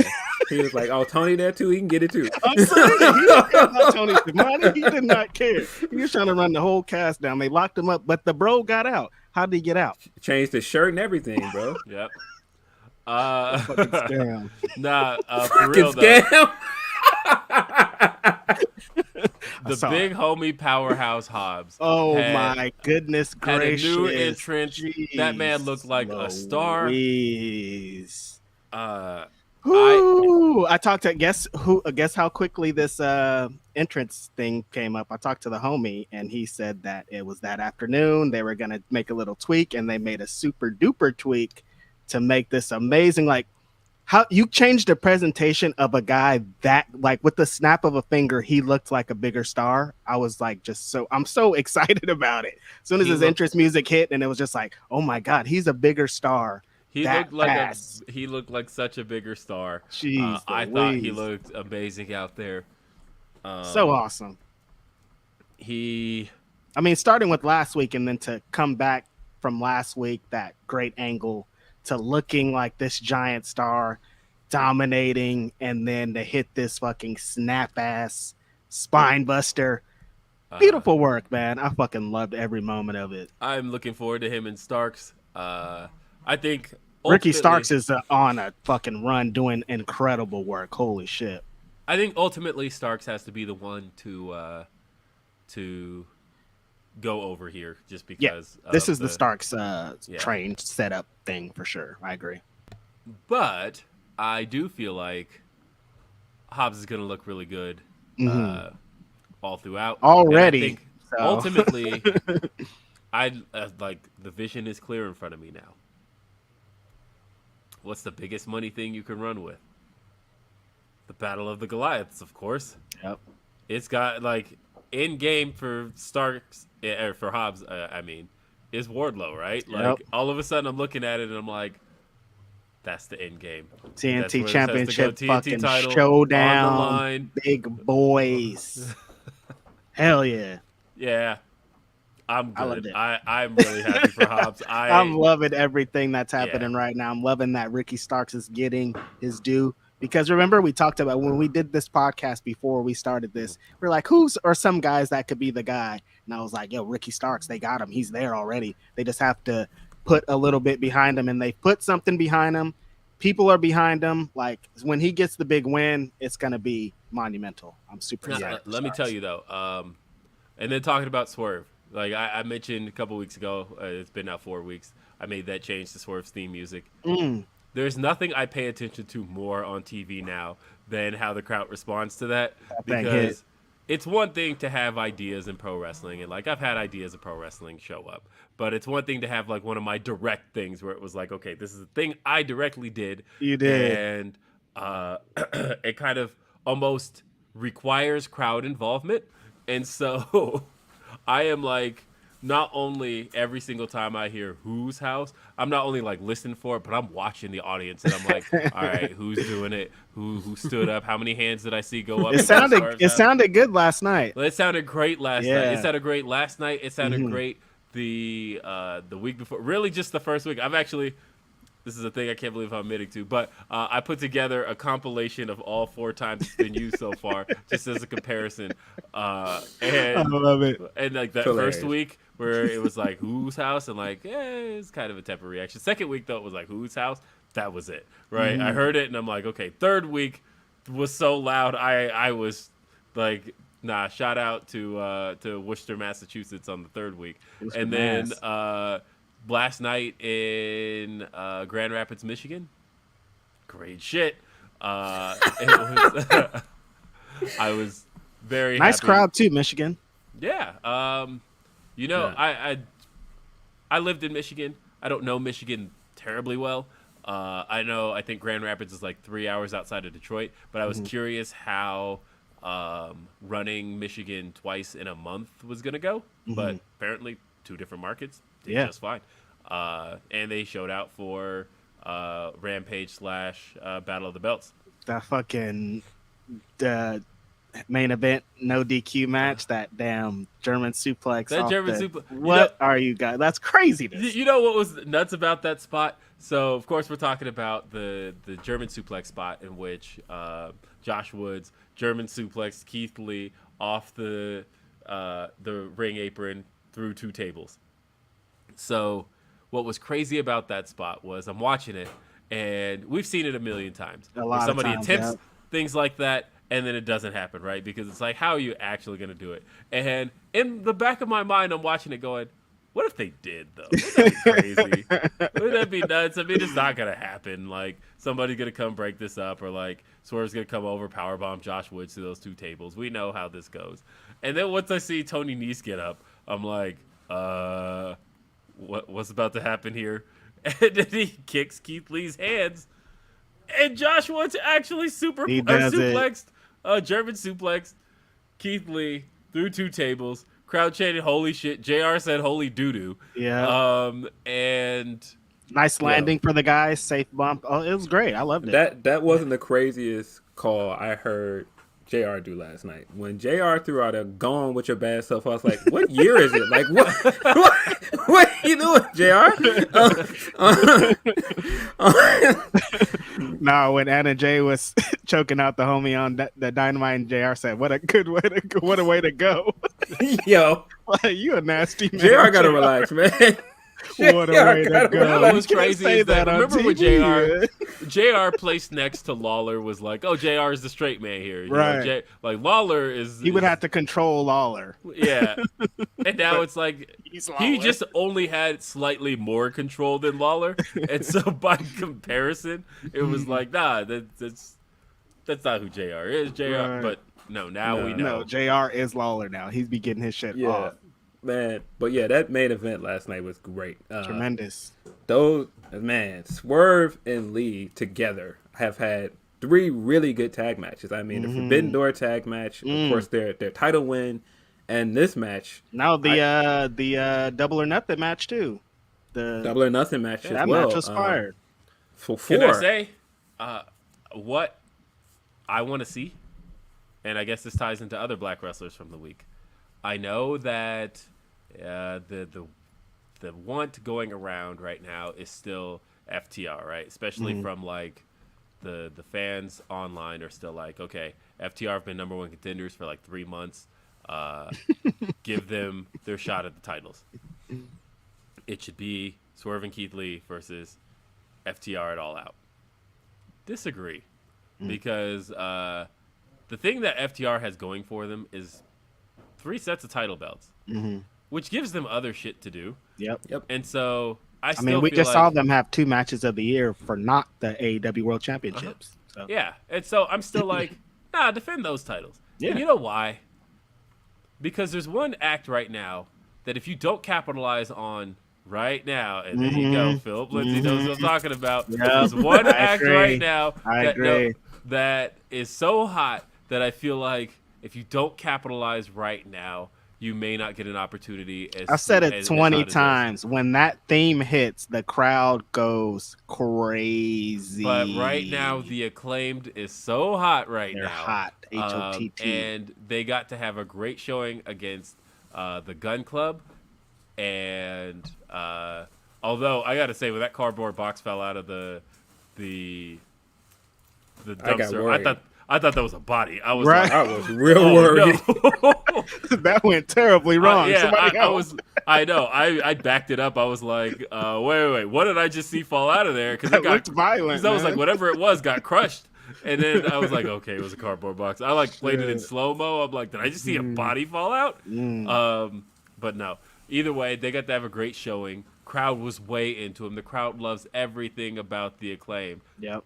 Everybody loves the Acclaimed, as they've been telling us for years. This babyface turn for them has been electric.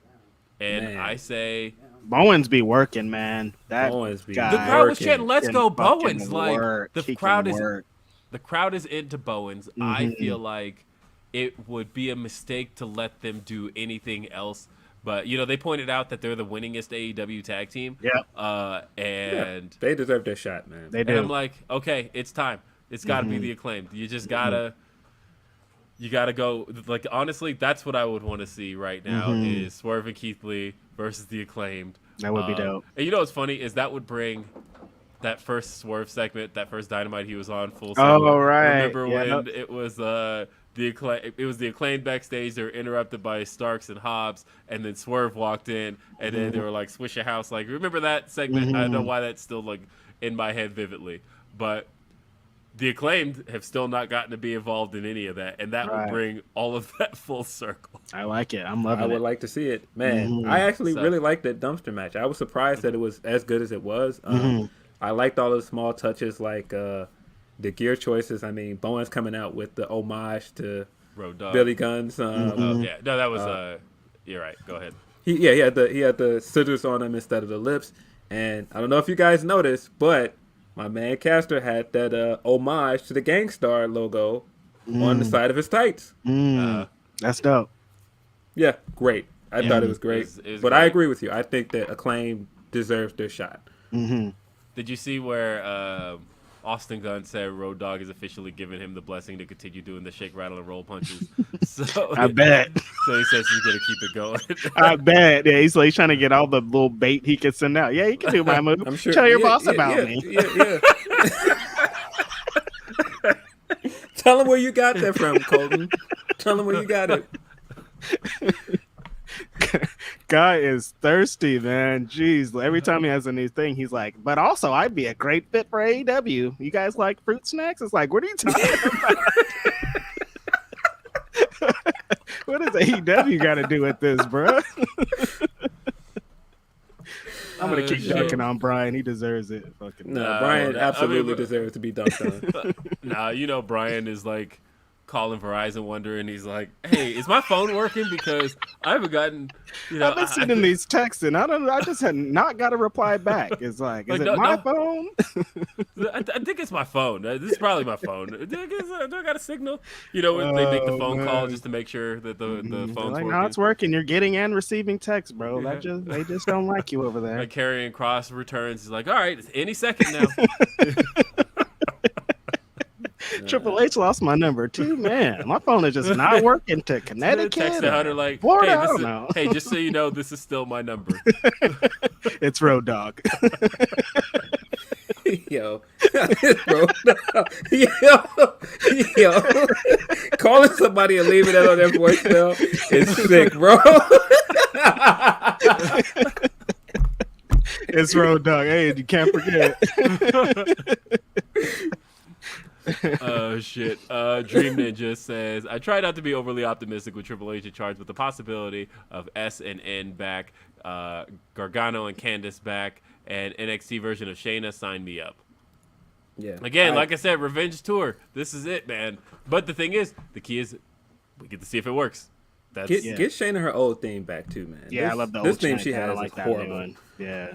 Brent says, Gargano's a big question. We'll see what happens with him.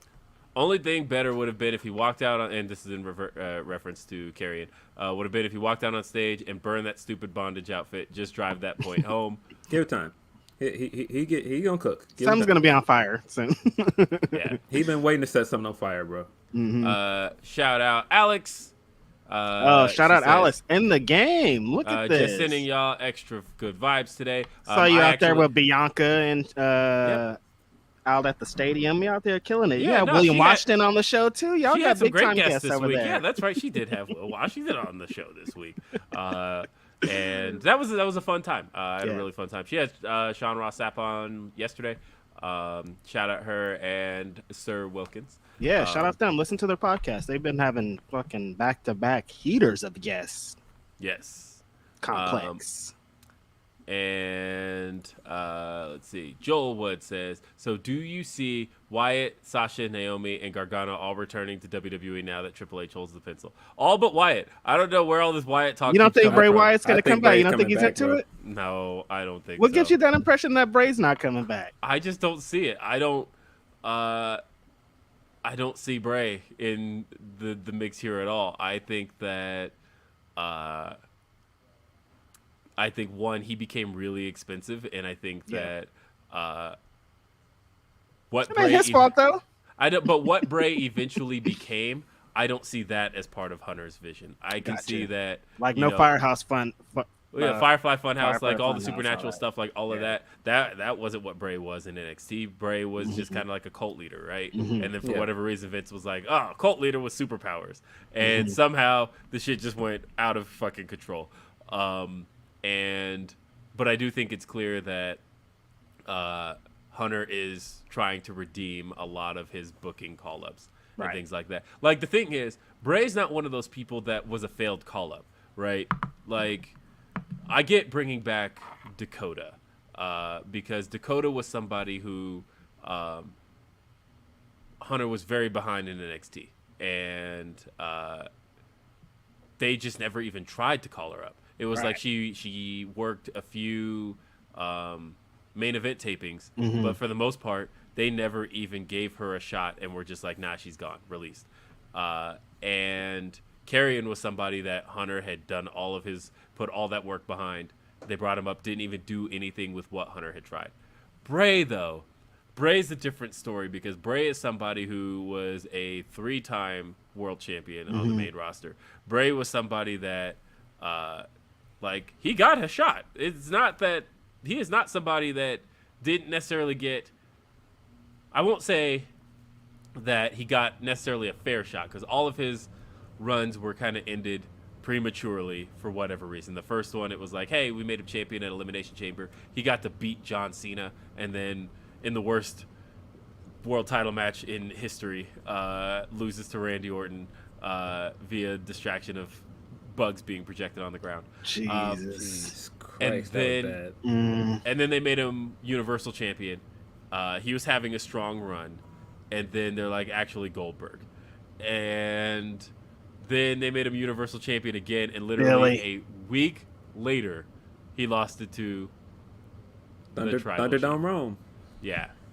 So I'm going to disagree with you. I think Bray will be back, and I think because when you think about Bray's career, the guy that really saved Bray's career when he was still doing the Husky hair stuff and he came back to NXT and changed his gimmick around, that was Triple H. Yeah. And so I think that he's enjoyed working with Triple H. He's said more than once that he enjoyed working with Triple H. And then the other thing is, where else does Bray fit? Like, I feel like Bray can go somewhere else and succeed. But honestly, the best place for him is WWE. Bray's a WWE guy. I don't think that's the other thing I think too. he's always has been. You know, what's weird is that if you ask me, is Bray going to get signed by AEW? The answer is also no. No. No. I suppose if you rephrase the question and said, he hasn't been to CYN yet, so I assume that he's going to come back. If you rephrase the question, well, it sounds like nobody's going to CYN. But if you rephrase the question as, which promotion do I see Bray in most? WWE, easily. Right. If it's in this run of bringing back people that Vince cut in the last year, do I think Bray's one of them? I don't see him being high up on the priority list when it seems like the guys that are getting brought back are guys that never got a shot. Not necessarily guys who... But see, I think they're going to bring Bray back for a different reason. Mm-hmm. I don't think it's necessarily fixing mistakes that WWE made with Bray. I think it's just crowd pleasing. I think when you think of... What do you do when the pops run out, though? I just think when you think of the biggest stars that they could bring back from the last 2 years, Bray is top of that list, easily. He's top. Oh, he's a massive star. I agree. So I think Bray will be back. I think it's only a matter of time. Mm-hmm. I don't know if he'll be doing like the super fiend shit, but he'll be back in some capacity. He's gonna. I think there's nowhere else. It's either come back to WWE or just be done with pro wrestling, because I don't think he's gonna be on the indies like riding it out. So no, he's not gonna be an indie wrestler. Yeah, he'll be back. I think. Yeah, and I mean, there's places he could go and succeed if I really thought about it, but WWE is really the best. He could succeed in Impact doing his shit, but it's Impact, so. I mean, Brent says, sadly, not everyone could be Ali or Hangman. I mean, those are top elite performers. Mm-hmm. Speaking of elite, by the way, we saw the reunion of the Hung Bucks this week. We did. The elite. Hangman Page made the save as Red Dragon and Adam Cole put the beat down on the Young Bucks. Hangman's fashion choice caused a stir with his butterflies. Yeah, I got a lot of amusement, not just of him coming out in the jeans and doing that, but just the way that elite fans kind of move and how they're like, there's an explanation for everything, and people are like, well, look at this tweet over here. That's why he's wearing the butterflies and all this stuff. And I was like, I'm with you guys, but the guy's still right down there with jeans covered in butterflies. It's still butterflies, bro. But yeah, no, they'll always tie it up every single time. Phil also making that video with Mariah Carey's lead single off her best album. Butterfly. You had to get that part in, don't worry. Oh, yes, I absolutely did. Matter of fact, where is Butterfly on my desk? Hold on, it's here somewhere. Is it? Where the hell is I think the funniest thing about the whole thing is everybody thought it was me, by the way. So so the way this went, yeah, you guys know, but for viewers, the way this went is I was up at around 1 or 2 in the morning working on something else. And for whatever reason, like I saw the clip of him coming down, and I just like immediately thought Butterfly, and I was like, "Yo, Will, why haven't you done this?" And at this point, I thought I was asleep. I figured he was asleep. So I was like, "Wait a minute." I was like, if I'm gonna be Will Washington for the night, let me pick up my Pixel Pro. Let me see if I can figure out how to do this on my phone real quick, and I did. And so when I tweeted it out, I thought it was hilarious that you had people like, "Man, Will, go to sleep. What are you doing?" I'm like, no, he is asleep. Like, no, I was long asleep at that point. I was sick. I barely even got to finish watching Dynamite. I was so sick. Sick boy. Nah. Are you okay? Hey, I'm fine now, and I took another COVID test. It was negative, so I was worried too, because I was texting everybody who went to Denise's wedding last week, like, "Hey, are you all right?" Because I feel like shit, but I know people in Nashville who got COVID. So did you eat the oysters? I don't know.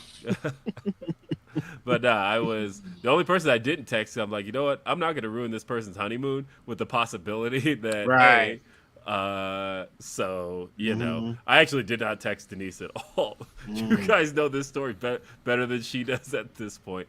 But I'm like, you know what? I am not feeling good at all, but I don't know. I was negative. I've taken 3 tests now. Shit. And, so, yeah, I hope that me attempting to be you for the night made you feel better in the next day. Hey, you know what, though? When the fever and all that shit dissipated, because I think, like, Tuesday, I just started sneezing like crazy. Like, this is why I feel like I just have a cold. Wednesday, fever, everything. I just felt like shit. Thursday, fever, everything, felt like shit. Friday, fine. I've got, like, a little bit of congestion left, like a little leftover cough, but for the most part, I'm fine. So, I don't know. Anyway, Butterfly, best album. Also, though, as I mentioned last week, it's 20-year anniversary this December of a little album called Charm Bracelet. So, yo, they gotta start sending us some checks, bro. The way you be putting I'm saying, right over on this MC, show. send the coin, baby girl. You don't have to send the coin. Mariah. Yes, you do, I will Mariah. put- Don't listen to him. I will put- Don't copyright strike us, please. Don't take our account down. I will put over all the Mariah Carey music always and forever. Oh, here he goes. Forever also being a song off of the album Daydream. So anyway, I don't know if Reg is ready for this one. No, I'm not. Cade says, with all of that Fight Forever news coming out and Sparks basically confirming it, I wanted to ask y'all how it feels to be on a video game soundtrack. Who's on a video game soundtrack? I haven't heard anything about this. I don't know who's on there. What are you talking about? What? I'm not on there. Well, I haven't heard any official news myself, so I wouldn't know. Yeah, I don't know. Fight forever, slap, slap, slap, slap, slap. It's gonna be a cool game when it comes out. Everybody go get it. Yeah, why were people mad about mini games? Like, people are weird. I mean, they're just looking for a reason to dunk on it. I will say this. I thought getting THQ Nordic to publish it was a smart move and a key piece of the presentation. Because I feel like Kenny has been trying to tell people forever that this game is going to be a throwback, right? Mm-hmm. That it's an homage to the wrestling games of the early 2000s. Kenny's been saying that since day one. That's what he said he wanted the game to be. Screenshots come out, graphics come out, people are like, hey, this doesn't look like 2K, this sucks. And it's like, this is what Kenny said it was always going to be, was a throwback style game. And that he's like, I don't want a simulation. Kenny said, as far as the game was concerned, I said this when some stuff came out about the game late last year, or maybe that was earlier this year. But talked about the animations in the game and how Kenny specifically said he didn't want mocap. He wanted it hand animated because mocap tends to go for realism, and here he wants it a little more over the top. And that was the goal of the game. That's what they were going for. I feel like that point went until I honestly believe it was seeing that THQ logo for a lot of people, I think finally gave the idea of what you're supposed to be seeing. Mm-hmm. And so good on them for getting THQ Nordic on board here, because THQ Nordic, for all intents and purposes, has nothing to do with the original THQ. Like, It was literally Nordic Games, a company that was founded in 2011. In 2016, so THQ went under, 2013, and then Nordic purchased the assets of THQ in 2016. And so now they have the THQ logo, they have the rights to it, they have all of that. So this is literally just to pop people. Mm-hmm. But it's gonna fucking work, because I saw people who... the second they saw the classic THQ logo at the beginning of the trailer, or of the teaser, they were like, "Oh my god, my feels, my nostalgia." Mm-hmm. And it's like, I think that was just enough presentationally to finally get people to see what this game is supposed to be. Right. And the mini games look fun. Mm-hmm. I wonder if there's going to be enough of them to be anything more than just like a one-time novelty. Right. But I am interested in seeing all of this. I did hear that the content of the game, and this is how this was put to me, was the assets. The assets of the game were finalized about 4 weeks ago. So as far as we're concerned, what's in the game is what's in the game. Mm-hmm. And... we know that all the character models are done. Like, everything is good to go. Mm-hmm. They are on the home stretch with that game. Yeah. Get it. And Cody's gonna have really great music soundtrack. I've heard. You know what though? This was the thing I thought was really cool about this. Regardless of who's making the music and who's a part of everything, one of the cool things here is I had to really think about this. Was that generation of Here Comes the Pain, Raw 2, and WrestleMania 19, and correct me if I'm wrong here, chat, the last set of, I guess, mainline wrestling games to have an original soundtrack? because starting with SmackDown versus Raw, they started licensing songs. Mm-hmm. And then from then on, it was just like, oh, it's just like mainstream music and all of that. But as far as having an original soundtrack, I remember like Raw 2 and Here Comes the Pain had the same songs. I think WrestleMania 19 had those same songs too. And I think even Day of Reckoning did as well. But that's the last time I remember original music being in those games. But like you think about like SmackDown 2, for whatever reason, the soundtrack to that game will be forever burned in my brain. I don't know why. But those original songs like are just stuck forever. Mm-hmm. So, again, correct me if I'm wrong, but I can't remember the last time like a mainline game had original music. I don't know. Let's see. But either way, fight forever. Get it. My hope, I'm going to inquire. I'm going to start reaching out to people because a couple of my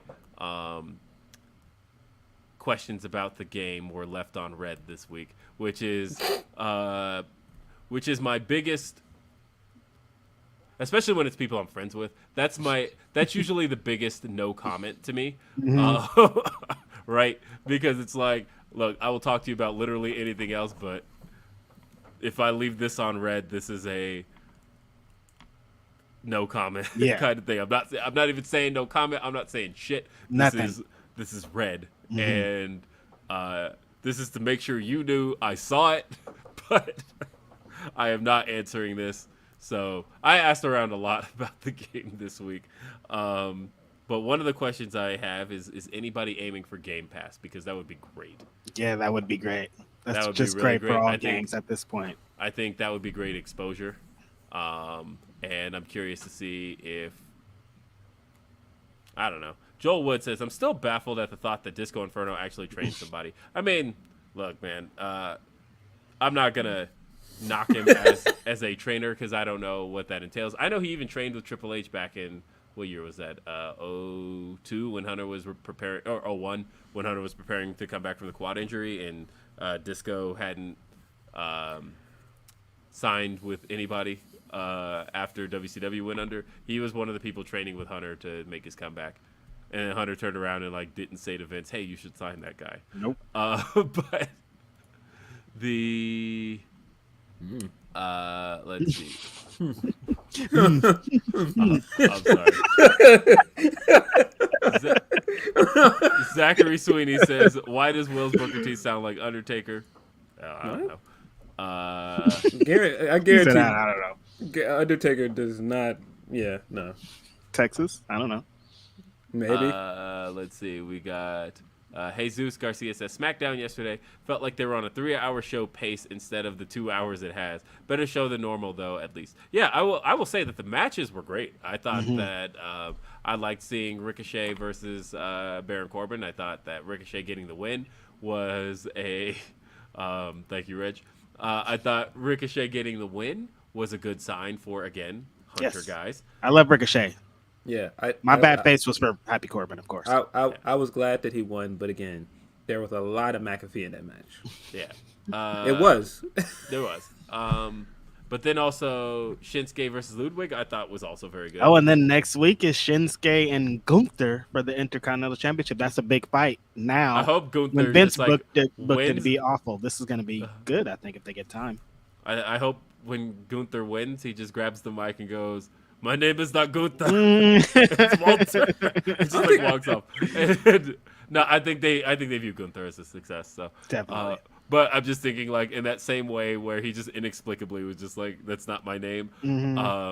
That's not. In my that name. one interview he did, he tried to not act my like he name. liked it though. He was like, "Nobody's called Walter." I'm like, dude, how many people are called fucking Gunther, my bro? Well, I mean, but see, the other thing is now, this version is not even Walter anymore because he's Right. slimmed down. Like the presentation is different.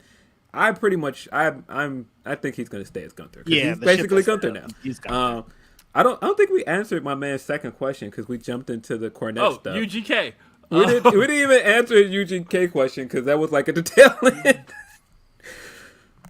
International Players Anthem, because that's one of the greatest songs of all time, and UGK and Outkast. Like, how could you? Yeah, I wanted to give that answer, but I'm like, that song to me was made by 3000, and I'm like, it wasn't even UGK. But he didn't even want to be on it. You don't know the story of this song. He Yes, didn't even want to be on the song. I know. Pimp C had one of the best verses on there. Though, Yeah. So I mean, it's But I still feel a like UGK the best record. verse is Andre's opening.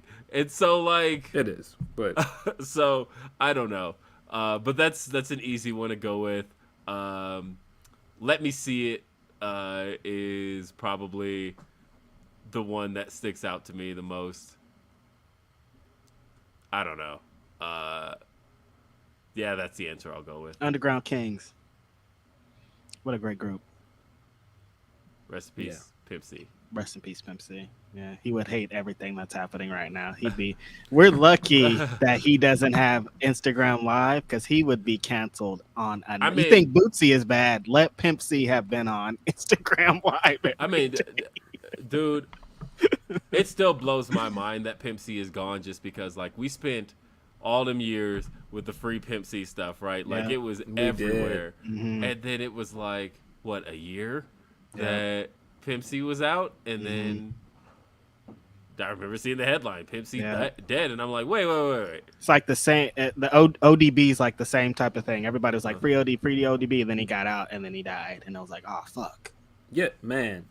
I was watching a documentary about some of the Tupac stuff, and when they were like, he made it out of jail, and then he was on death row for less than a year. And right. Like, he was on death row for less than a year. Yeah, no, that year seems like 500 years because there's so much went on.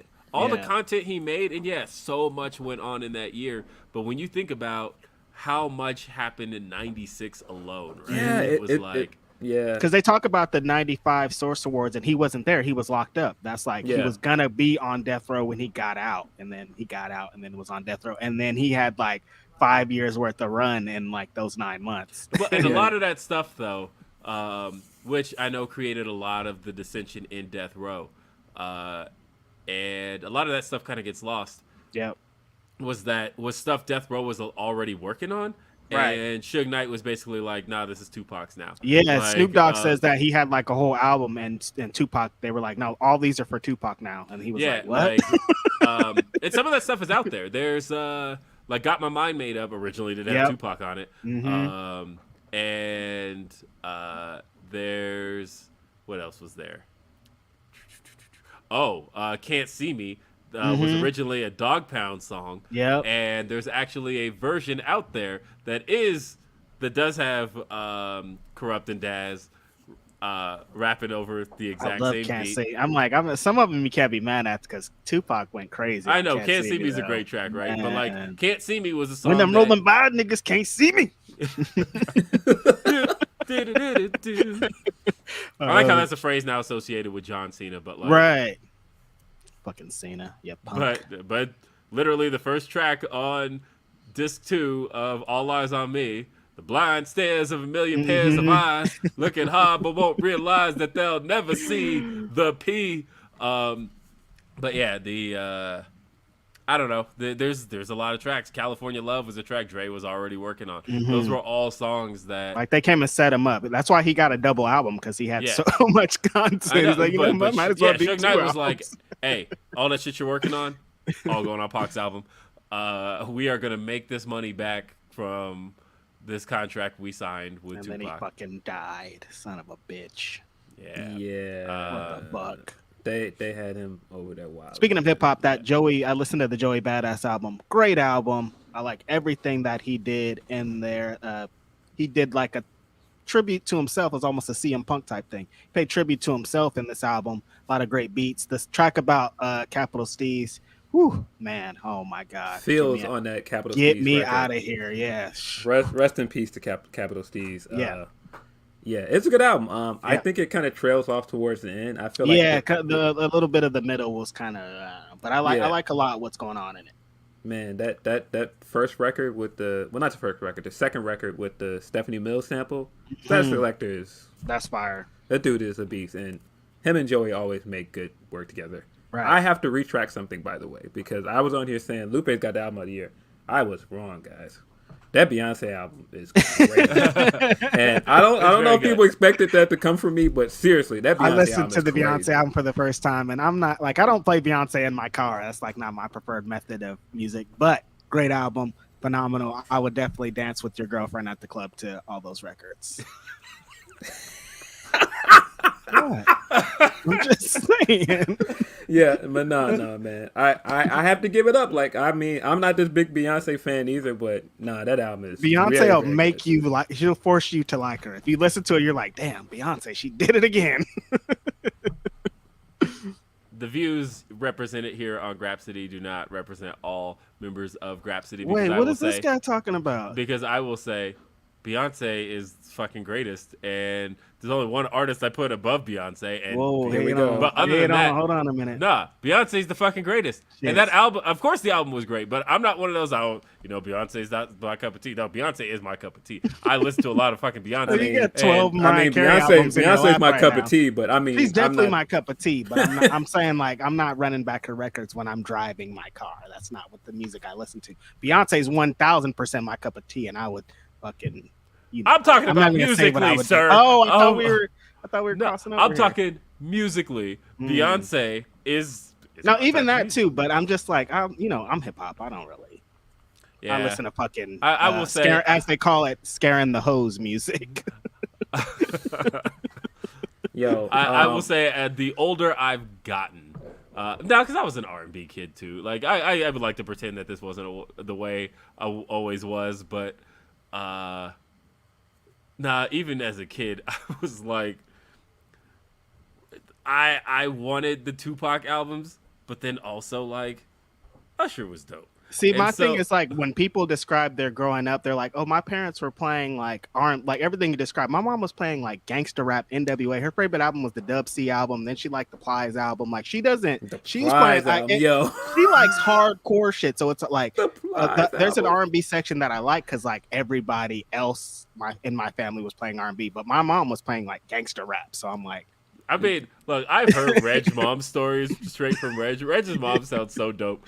yeah. But Your mom listening to Plies sounds hilarious. Man, that was her shit for a long time. A Plies album. That's hilarious. Wait a minute. I'm looking at our comments. Who on earth thinks Beyonce fell off? Like, what world do you live in, sir? How do you Beyonce has even- not fallen off. Like, No, what I are you don't talking even- about? Like, I don't- have I you don't- watched the charts? Have you watched every I couldn't time she even form drops? my lips to say that. What? That's not how this works. like, I thought "Break My Soul" wasn't gonna take off like that. And Yeah, now you I'm crazy. hearing it. I know when I first heard it, I was like, "Ooh, maybe this is the one that like doesn't hit like that." And now No, I knew. everywhere I look, you won't break my soul. See, that's what people don't know about sequencing an album. Like that's why I don't like to listen to singles, honestly, because like it doesn't like I've done that before where I've heard a single. I'm like, oh, this doesn't hit, but when you hear it as a part of the album and you're like, oh, I understand it. It makes a lot more sense. And I think that this sounds like that was one of those situations where people are like, I don't know Beyonce, but when you hear "Break My Soul" as a part of the album, you're like, oh yeah, that's why.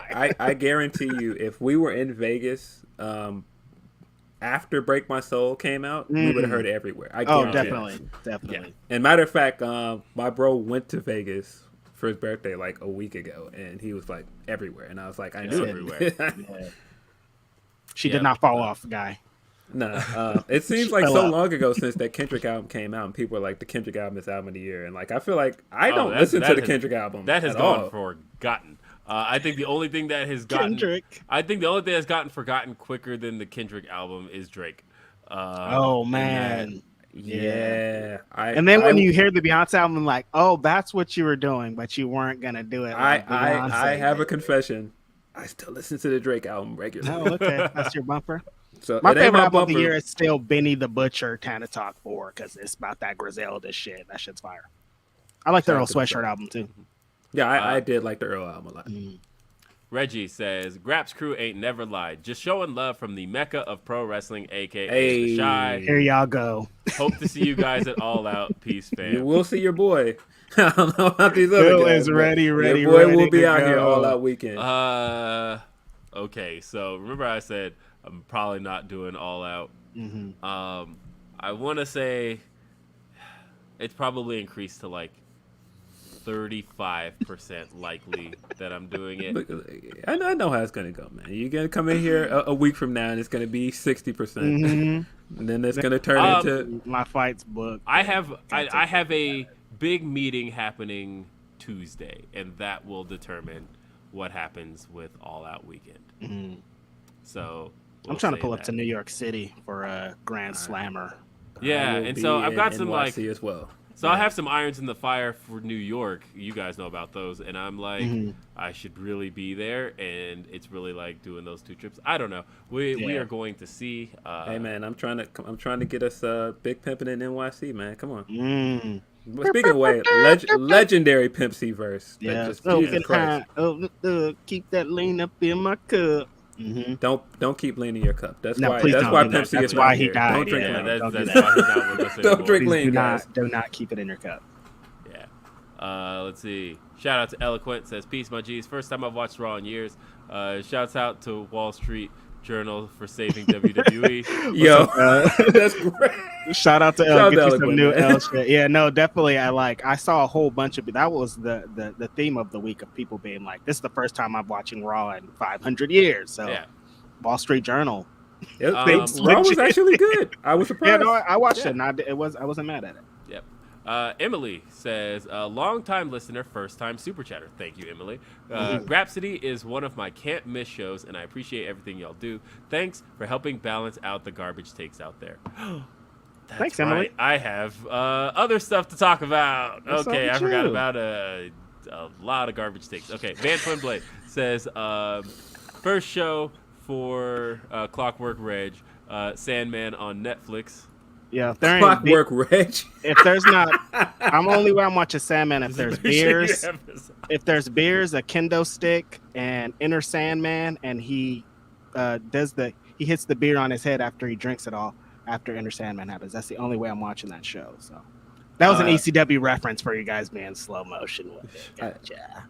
Yeah, I don't have Netflix, so I haven't watched Sandman. Nathan DePaul says, Reg is right. Anna Jay killed a dude. No one cared. Bro, we don't know what happened to that guy either. That's a couple of they're a couple and they be killing people together. They killed 2 murder beasts in one show. People cared because people were thirsting all over Anna, choking homie out. And I was like, you guys, come on, man. Me next type deal. I love me some Silva says, final boss Hobbs. It's only a matter of time. Man. Brent Lockman. Amazing that it only took a week and it feels like all of Team Taz leveled up. They did. Mm-hmm. Let's see. The Matt says, I was in the front row for that Worcester show. Huge pop for Swerve. I know, like I said, I it's one of those things I am very conscious of. I've been paying attention to that intro because like every time it hits, I'm like, just wait for the week that I hear Whose House and then crickets, and I'm like, shit. Yo, speaking of hot. Oh, speaking of hot shit. Oh my God. Yo. Herb Gotti could have kept it, my bro. He did not have to. So that clip of him talking about it was even funnier because did you guys see that Nori posted that clip of Nelly coming down to the stage at the Aries Spears show? And he had Ashanti with him. That was great. Herb Gotti is nah, bro had a wife and he is giving he is a wife. What are you doing, like he don't man? care. He's like, I was heartbroken while I was married. I wasn't divorced or nothing. My wife was in the other room, and it was the hardest thing that ever happened in my love life. It was like, yo, what? Bro? He was like, you know how I found out? They were at the game together, homie. You at home with your wife. You're at home with your wife. What do you think Ashanti's supposed to be doing? Yeah, Ashanti is finer than ever too. So shout out to Ashanti. Yeah. Shame, I agree with that. By the way, Ashanti like early Ashanti. Stop the super chat. He was like, hold on a minute. Hold up. I agree with that. I actually am more into Ashanti now than I was as a teenager. So I agree with that. She's amazing. Shame Monster says, "Old Mance on national TV. What a time to be alive. Need Manser versus Dustin Rhodes or a tag team. By the way, Layla Gray's theme slaps." Yo, yeah, I didn't really think that they were gonna give it up like that for Mance like this, but then I was thinking about it the other day, and when Mance first left MLW, I thought he was gonna go to AEW and be doing everything that he's doing now, but he got hurt and some things happened. But yeah, I was surprised, but then I'm also not surprised because I kind of expected this to happen. So shout out to Mass. That was super cool. They did that. Everything that happened was perfect. Like him and Mox were both bleeding. Like there's beers. Like everything that needs to happen happened. So great way to introduce somebody. Yeah, great way to introduce him. By the way, the Layla theme is great, but Stokely definitely put it over coming down. He did, yeah. that was awesome. Hilarious. Yeah, it says Stokely entrance is getting the Beyonce theme over. Yes.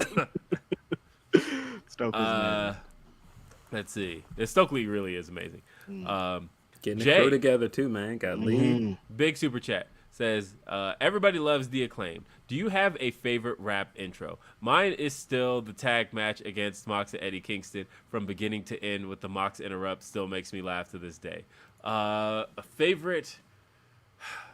See, I'm more into Caster's original songs about matches than I am into the raps coming down to the ring, because I feel like I still to this day when I'm bored will listen to Buck Hunt. I still think that was like just a great single track that the Acclaimed had done about the Young Bucks. That was a good one. The one about Eddie Kingston, the talk, y'all all talk. Yeah, that one was good too. I like the original tracks a lot, and the fact that they got to do one about the Gun Club this week was a reminder of how much that stuff helped get the entire act over, and I hope they do continue to do that kind of stuff. I think my favorite intro, other than that one where with the Oral Sessions bar in there, which is crazy. I think the one where he came back and he did the intro when the first show they came back in front of the Double or Nothing crowd, and you can see how over they were. That's one of my favorite ones too. Yeah, shout out to the Acclaimed. Yeah, love the Acclaimed. Love Max Caster. Love Anthony Bowens. Glad they're doing the thing. Nathan says Nas and Wu-Tang are at Tinley Park the Friday before All Out. Just saying. Tinley. My dad lives out in Tinley. There's a lot of wrestling, GCW. Is that and really them just happening? Because if so, that's the Friday.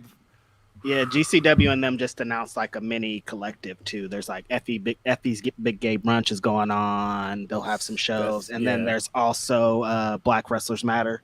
Yeah, we need to get some more Black Wrestlers Matter stuff on here before that to put that show. Definitely in the plans. Black Wrestlers Matter is that Friday, I believe. I'm sure Warrior Wrestling probably will have something going on too. They're always keeping. I don't think they do actually. No? I think it's mostly GCW. I know there's an AEW show on Thursday. Oh, okay. That's dope. Shout out to our dude Caden. He says, I'll be at All Out and Grand Slam, so hopefully I see y'all there. So many clowns in the news this week, but F around and find out was finally proven. I don't know what you're talking about, B. Some people be jumping out the window. Jumping out the window, boy. Let's see. We've got try to figure out what the last one. What was the last humper I read? Oh, I got it now. Okay. We got this one from Orion Bennett. It says, given what happened to Liz, probably Liv, yeah. Probably and seeing what has happened to some of our favorite babyface champs, Grapsody Slayers, what are your worst memorable babyface bookings in wrestling? See, Will, I remembered my question for once. Okay, that's a good question. Kofi getting squashed by far. Oh yeah, that Kofi is just, number one. Burns me up every time I think about it. Oh God, that just grinds my gears. And Kofi looked great last night, by the way. I mean, I think Big E, I was having trouble throughout. I was having trouble throughout his whole run, but again, this Liv is really helping my case for what I was talking about with Money in the Bank, right? Where I felt like, look, man, you guys have not gotten it right with baby faces and the Money in the Bank. And this is just another case. I will say I've been a big Moxley fan for a long time. And I was really supportive of his title reign. And I'm of the belief that there's nothing that will sideline somebody's run worse than a feud with Dolph Ziggler. Ooh. And for some reason, they were like, hey, fresh off of beating both members of the Shield, Dolph Ziggler for you. And it was like, okay, you're trying to tell us this reign doesn't I matter. love Dolph Ziggler, but I hope we're out of that with Triple H being in charge. I hate Dolph Ziggler being that like, oh yeah, did you guys forget about me type guy? It's always like, no, we did forget about you and we don't want to see it again. Him coming out and screaming, it should have been me at Kofi. It's still really funny to me. It's one of those things that's not supposed to be good, but every time I think about it, I laugh to myself. And it's definitely one of those memeable things that I've applied to other things. Oh yeah, no, are you kidding me? I see that meme every single time I see any fine woman in media with her man, and then in the comments I immediately just see Dolph Ziggler. It just says, "It should have been me." It should have been me.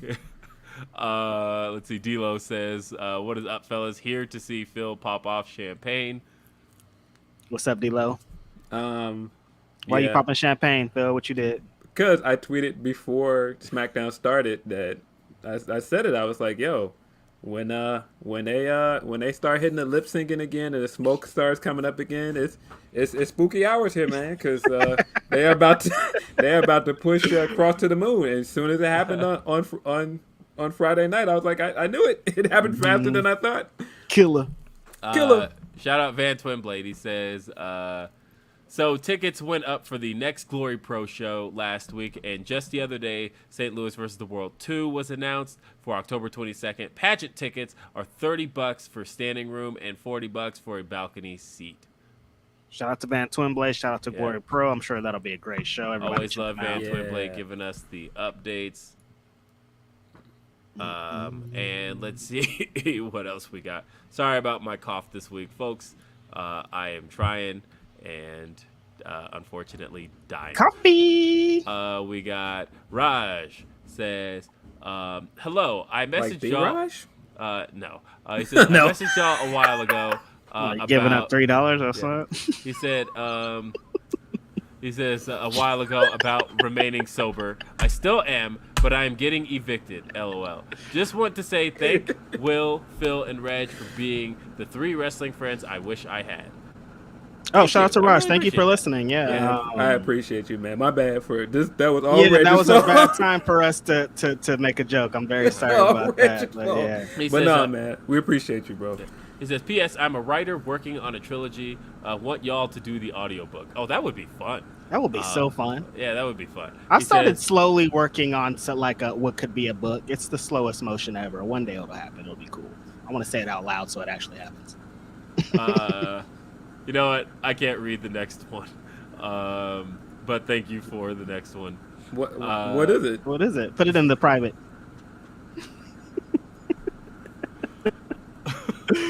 Silly me. I mean, You guys gonna watch the show tonight? Battle of the Belts. Yeah, watch that. We'll probably looked at the spoilers Might be already. Jamie Hader agenda time, buddy. Hot shit. I'm into it. I love I've Thunder. not only seen the spoilers, I know like all of the backstage like drama around Oh, it. God. So that's been there's stuff. But I'll leave that for somebody else to report. The Sean Ross Dewitt's sap. SRS. let's see the Can't read hey, that man. part, definitely. Yo. Yep. yeah. We know what the agenda is around here, but let's see. We got one from Rashad. It says, first time sending a Humper Chat. Hope you guys are doing well today. Question, why does Rey Mysterio get disrespected the way he does in WWE? I'm biased because since he's my wrestling GOAT, but every time I look over, there's something dumb happening with him. I'm hoping that It's Dominic. the new regime kind of changes things, but Vince was always intent on Rey looking like a child. Yes. And He never got over his height. Like as much as even if he never ever got over his height. Yeah, he couldn't. Look at him, he's small. Right. But yeah, Ray Jr. is the best cruiserweight of all time. But now I think it's like a lot of people hate Dominic so much that they don't want to see Ray. Because if you see Ray, then you have to see Dominic. Nobody hates Dominic more than Rhea Ripley. Rhea just annihilates the dude on sight now. I don't know what that's But a lot about. of people want to be Dominic in that situation because they're freaks. And so last note I wanted to talk about was there's been a whole lot of talk this week about the doom and gloom around Warner Media, specifically Warner Brothers Discovery. Yeah, right? it's weird over there. Yeah, there's been a lot of talk about that stuff, and what this could mean for a future deal with AEW. And of course, I've been analyzing, also asked around, and I'll say this. I think people are kind of looking at it from the wrong angle because they're seeing the cancellations from left and right for in-house Warner Media shows and are immediately like, oh, this doesn't look good for AEW. Matter of fact, Dave Meltzer pretty much did a whole show about pretty much saying this doesn't look good. This is reminiscent of WCW.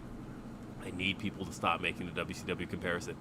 It's not reminiscent of WCW in any way, shape, or form.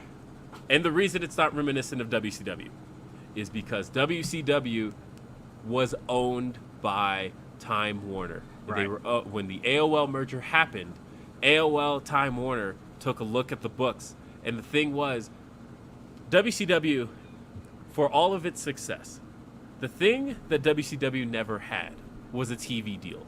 The reason they never had a TV deal is because they didn't need a TV deal because they were owned by the company that owned the TV networks.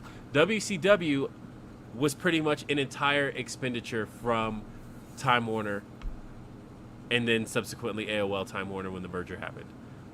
So when Time Warner looked at the books after the merger and were looking at things to cut, the first thing they noticed was, look at these fucking contracts.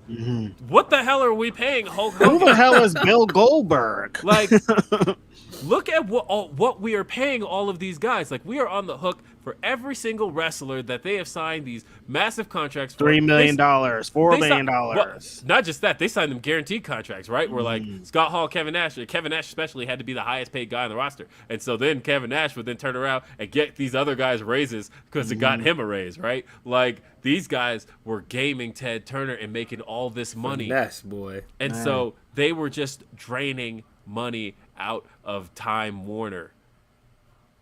AEW is not owned by Warner Brothers Discovery. I think Brandon Thurston has talked about the possibility of them owning a percentage of it. But for the most part, the talent is all paid out of Tony's pocket and out of AEW's pocket. The only thing Warner Brothers Discovery is on the hook for when it comes to AEW is paying to air the show. They have a TV deal. They pay for Dynamite, Rampage, that's it. When you look at what they're up to right now in gutting all of this programming, they haven't touched any licenses because that's what AEW is. It's a license deal between Warner Brothers Discovery and AEW. What they're cutting right now, and again, I have problems with the stuff they're cutting, and that, they finished the Batgirl movie and just cut it. Scoob, all that shit. They are canceling some shit that people were... Scoob. They're canceling shit that people were into, that people were excited about. People were excited for Scoob? Maybe not Scoob, but Batgirl was one that people were interested in. Like, it was gonna have a Michael Keaton appearance in it as Batman. Like, that was gonna be really cool. Now, the stuff they're cutting, the shows from HBO Max, this is all stuff that they're producing in-house. This is stuff that Warner Brothers and subsequently Warner Brothers Discovery is on the hook for, not just for the show. They're on the hook for the staff. They're on the hook for production. If something goes over budget, that's on them. Whereas it's a pretty standard licensing deal between AEW and Warner Brothers Discovery. It is, we pay you, you produce the show. How you produce the show? Up to you. How much money you spend on the show? Up to you. Who you put on the show? Up to you. We simply pay you for the show and you deliver. That's a licensing deal. That's actually something that's more ideal to the company. Because you look at Netflix, right? Netflix made all their money off of license deals. Netflix, when they first came about, were simply paying studios left and right for their content, air it on Netflix, wash your hands of it. And that's it, and make money. And then Netflix got in the game of making their own content, which was a good but misguided idea, because it was like they needed to make their own content because they needed to own some of the libraries, because you don't necessarily want to be at the mercy of content you're licensing, because somebody could come along and swoop up the license. It kept happening to them, right? Where The Office was one of the main reasons a lot of people had Netflix, right. And then here comes Peacock swoops up the license, and now what? Netflix is left without it. So Netflix figured producing their own content was the better idea, but that ended up putting them so far financially in the hole, because the content was successful. Orange is the New Black was successful. Stranger Things is a massive hit, right? But they also had a shit ton of flops, and the money being put into producing their own content did not outweigh or did not make up nearly as much as the money they were spending simply on licensing content.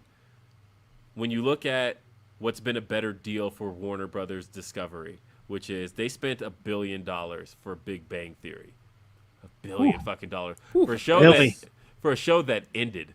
They spent $1 billion for that for show. some reruns. Crazy. But the return on that, getting all of those viewers to come watch a show that Warner Brothers Discovery literally doesn't even have to think about. It's just there. It's done. And people are going to continue to watch it. And people are going to continue to watch the time. And that's where I feel AEW falls for them. Where I don't think they're as concerned about a whole lot for AEW other than, are people watching it? Are there advertisers? And therefore, are we getting a return on our investment? Now, a return on their investment in AEW is not the same as a return on their investment in WCW. Their investment in WCW was in the roster. It was in the production. It was in the travel. It was in every single aspect of it. The only investment Warner Brothers Discovery has in AEW is in the show itself, is in Dynamite. And all they care about is the show airing? Is there a new episode, and did people watch it?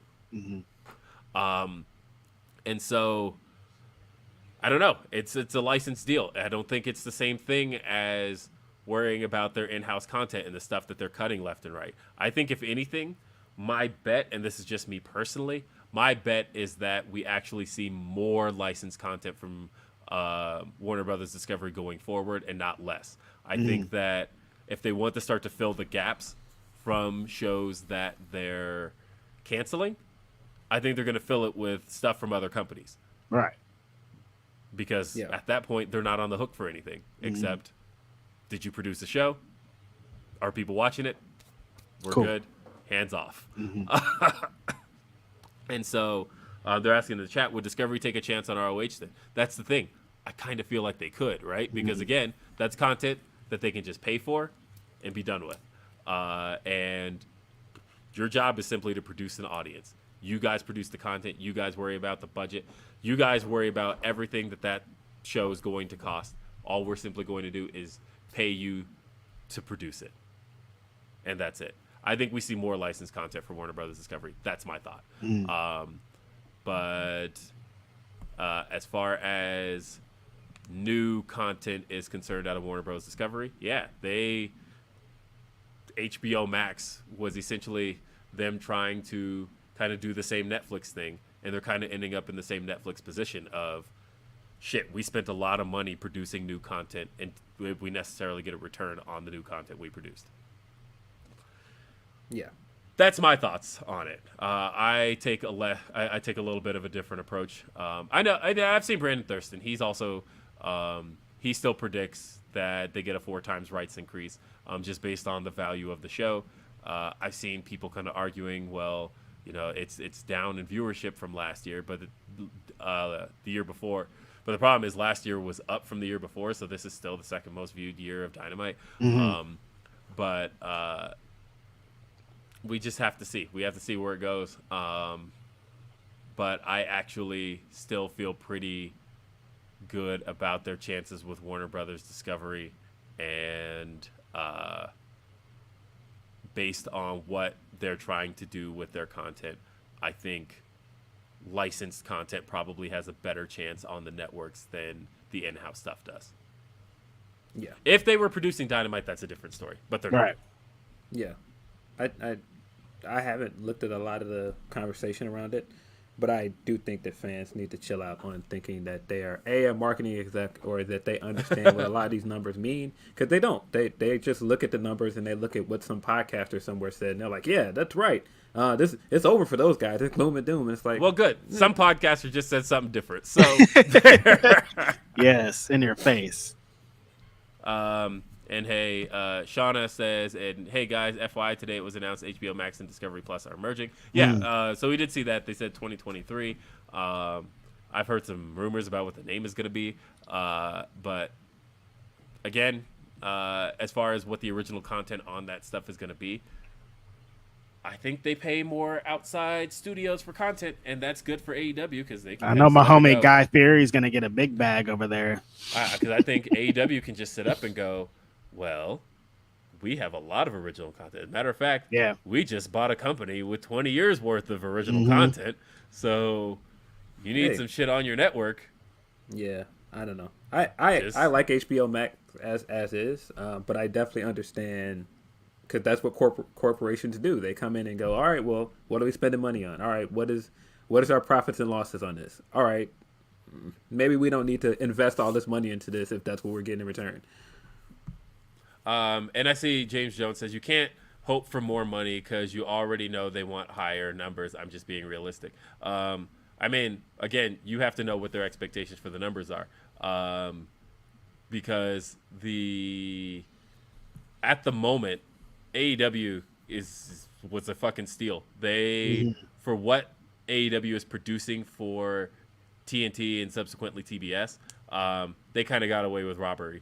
But at the same time, it was an unproven thing. So they didn't know what it was going to be, and so therefore they paid kind of what was reasonably conservative, right? But it's like now that they've kind of had consistency, they can kind of look at the overall market, see what the overall market values these things at, and say, well, actually, this is what it's more so worth. And they know that, and everybody's known that pretty much for the last 2 years. So I think it is kind of oh yeah, and they're saying that, but the ROH stuff for the 2000s, the production is atrocious. Oh yeah, trust me.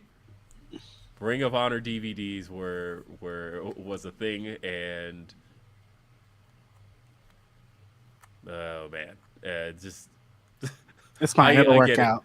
It'll work. I think the Sinclair stuff will look a whole lot better. Yeah. But yeah, definitely some of that early Ring of Honor stuff. They may just have to put that in best ofs and compilations and things like that. Because also there's a lot of music in there that they did not have the rights to. That they were just like, it's Ring of Honor. Who cares? So anyway, folks, this has been Grapsody. I love you guys. I really do. And any theories on the All Elite Women trademark? Is that one of those things we'd have to save for Ask Grapsody? I feel like it is. Because you have a little bit more than theories, I'm sure. We talked about it. We talked about that. We talked about it. So Yeah. I don't know if we're prepared to put that out into the world. I don't know. Yeah. So either way, folks, and Kaden, did you send a second super chat? Because I read your first one. What is it? Well, Kaden said he thought a super chat got missed. Oh, that's right. Boyer really booked Tessa. Hey man, sometimes you gotta buy a Tesla, bro. I don't know. Yes, interesting choices. A company over here in the Bay booked her too, and then unbooked her when I retweeted it. So they deleted that tweet quick fast, buddy. That was gone. I mean, look, the thing is, Tessa's unfortunately going to get booked. I don't understand why Tessa won't just apologize and move on. right, I just still don't get it. hasn't. She's Because still she's still denying it ever not. happened, and so No. apologizing would be admitting it happened, and she's not going to touch that. I guess last thing is stay tuned for more announcements, because I will tell you, your boy loves podcasting, and I've always I don't know why that was funny. I've always got more in the bag. As I mentioned, moving up with Day After Dynamite, and then some other stuff. I mean, we already announced another podcast. I kind of hinted at another one on my Twitter. I suppose if you were paying attention there, you already figured out what it is. But there's some cool stuff coming. So I'm excited. Let's keep doing it. Let's keep podcasting. But the home base is always going to be Grapsody right here. Saturdays, noon Eastern, 9 a.m. Pacific, right here. YouTube.com/Fightful. Philip Lindsey's here. Righteous Reg is here. I'm William Washington. We will see you next time. Have a great day.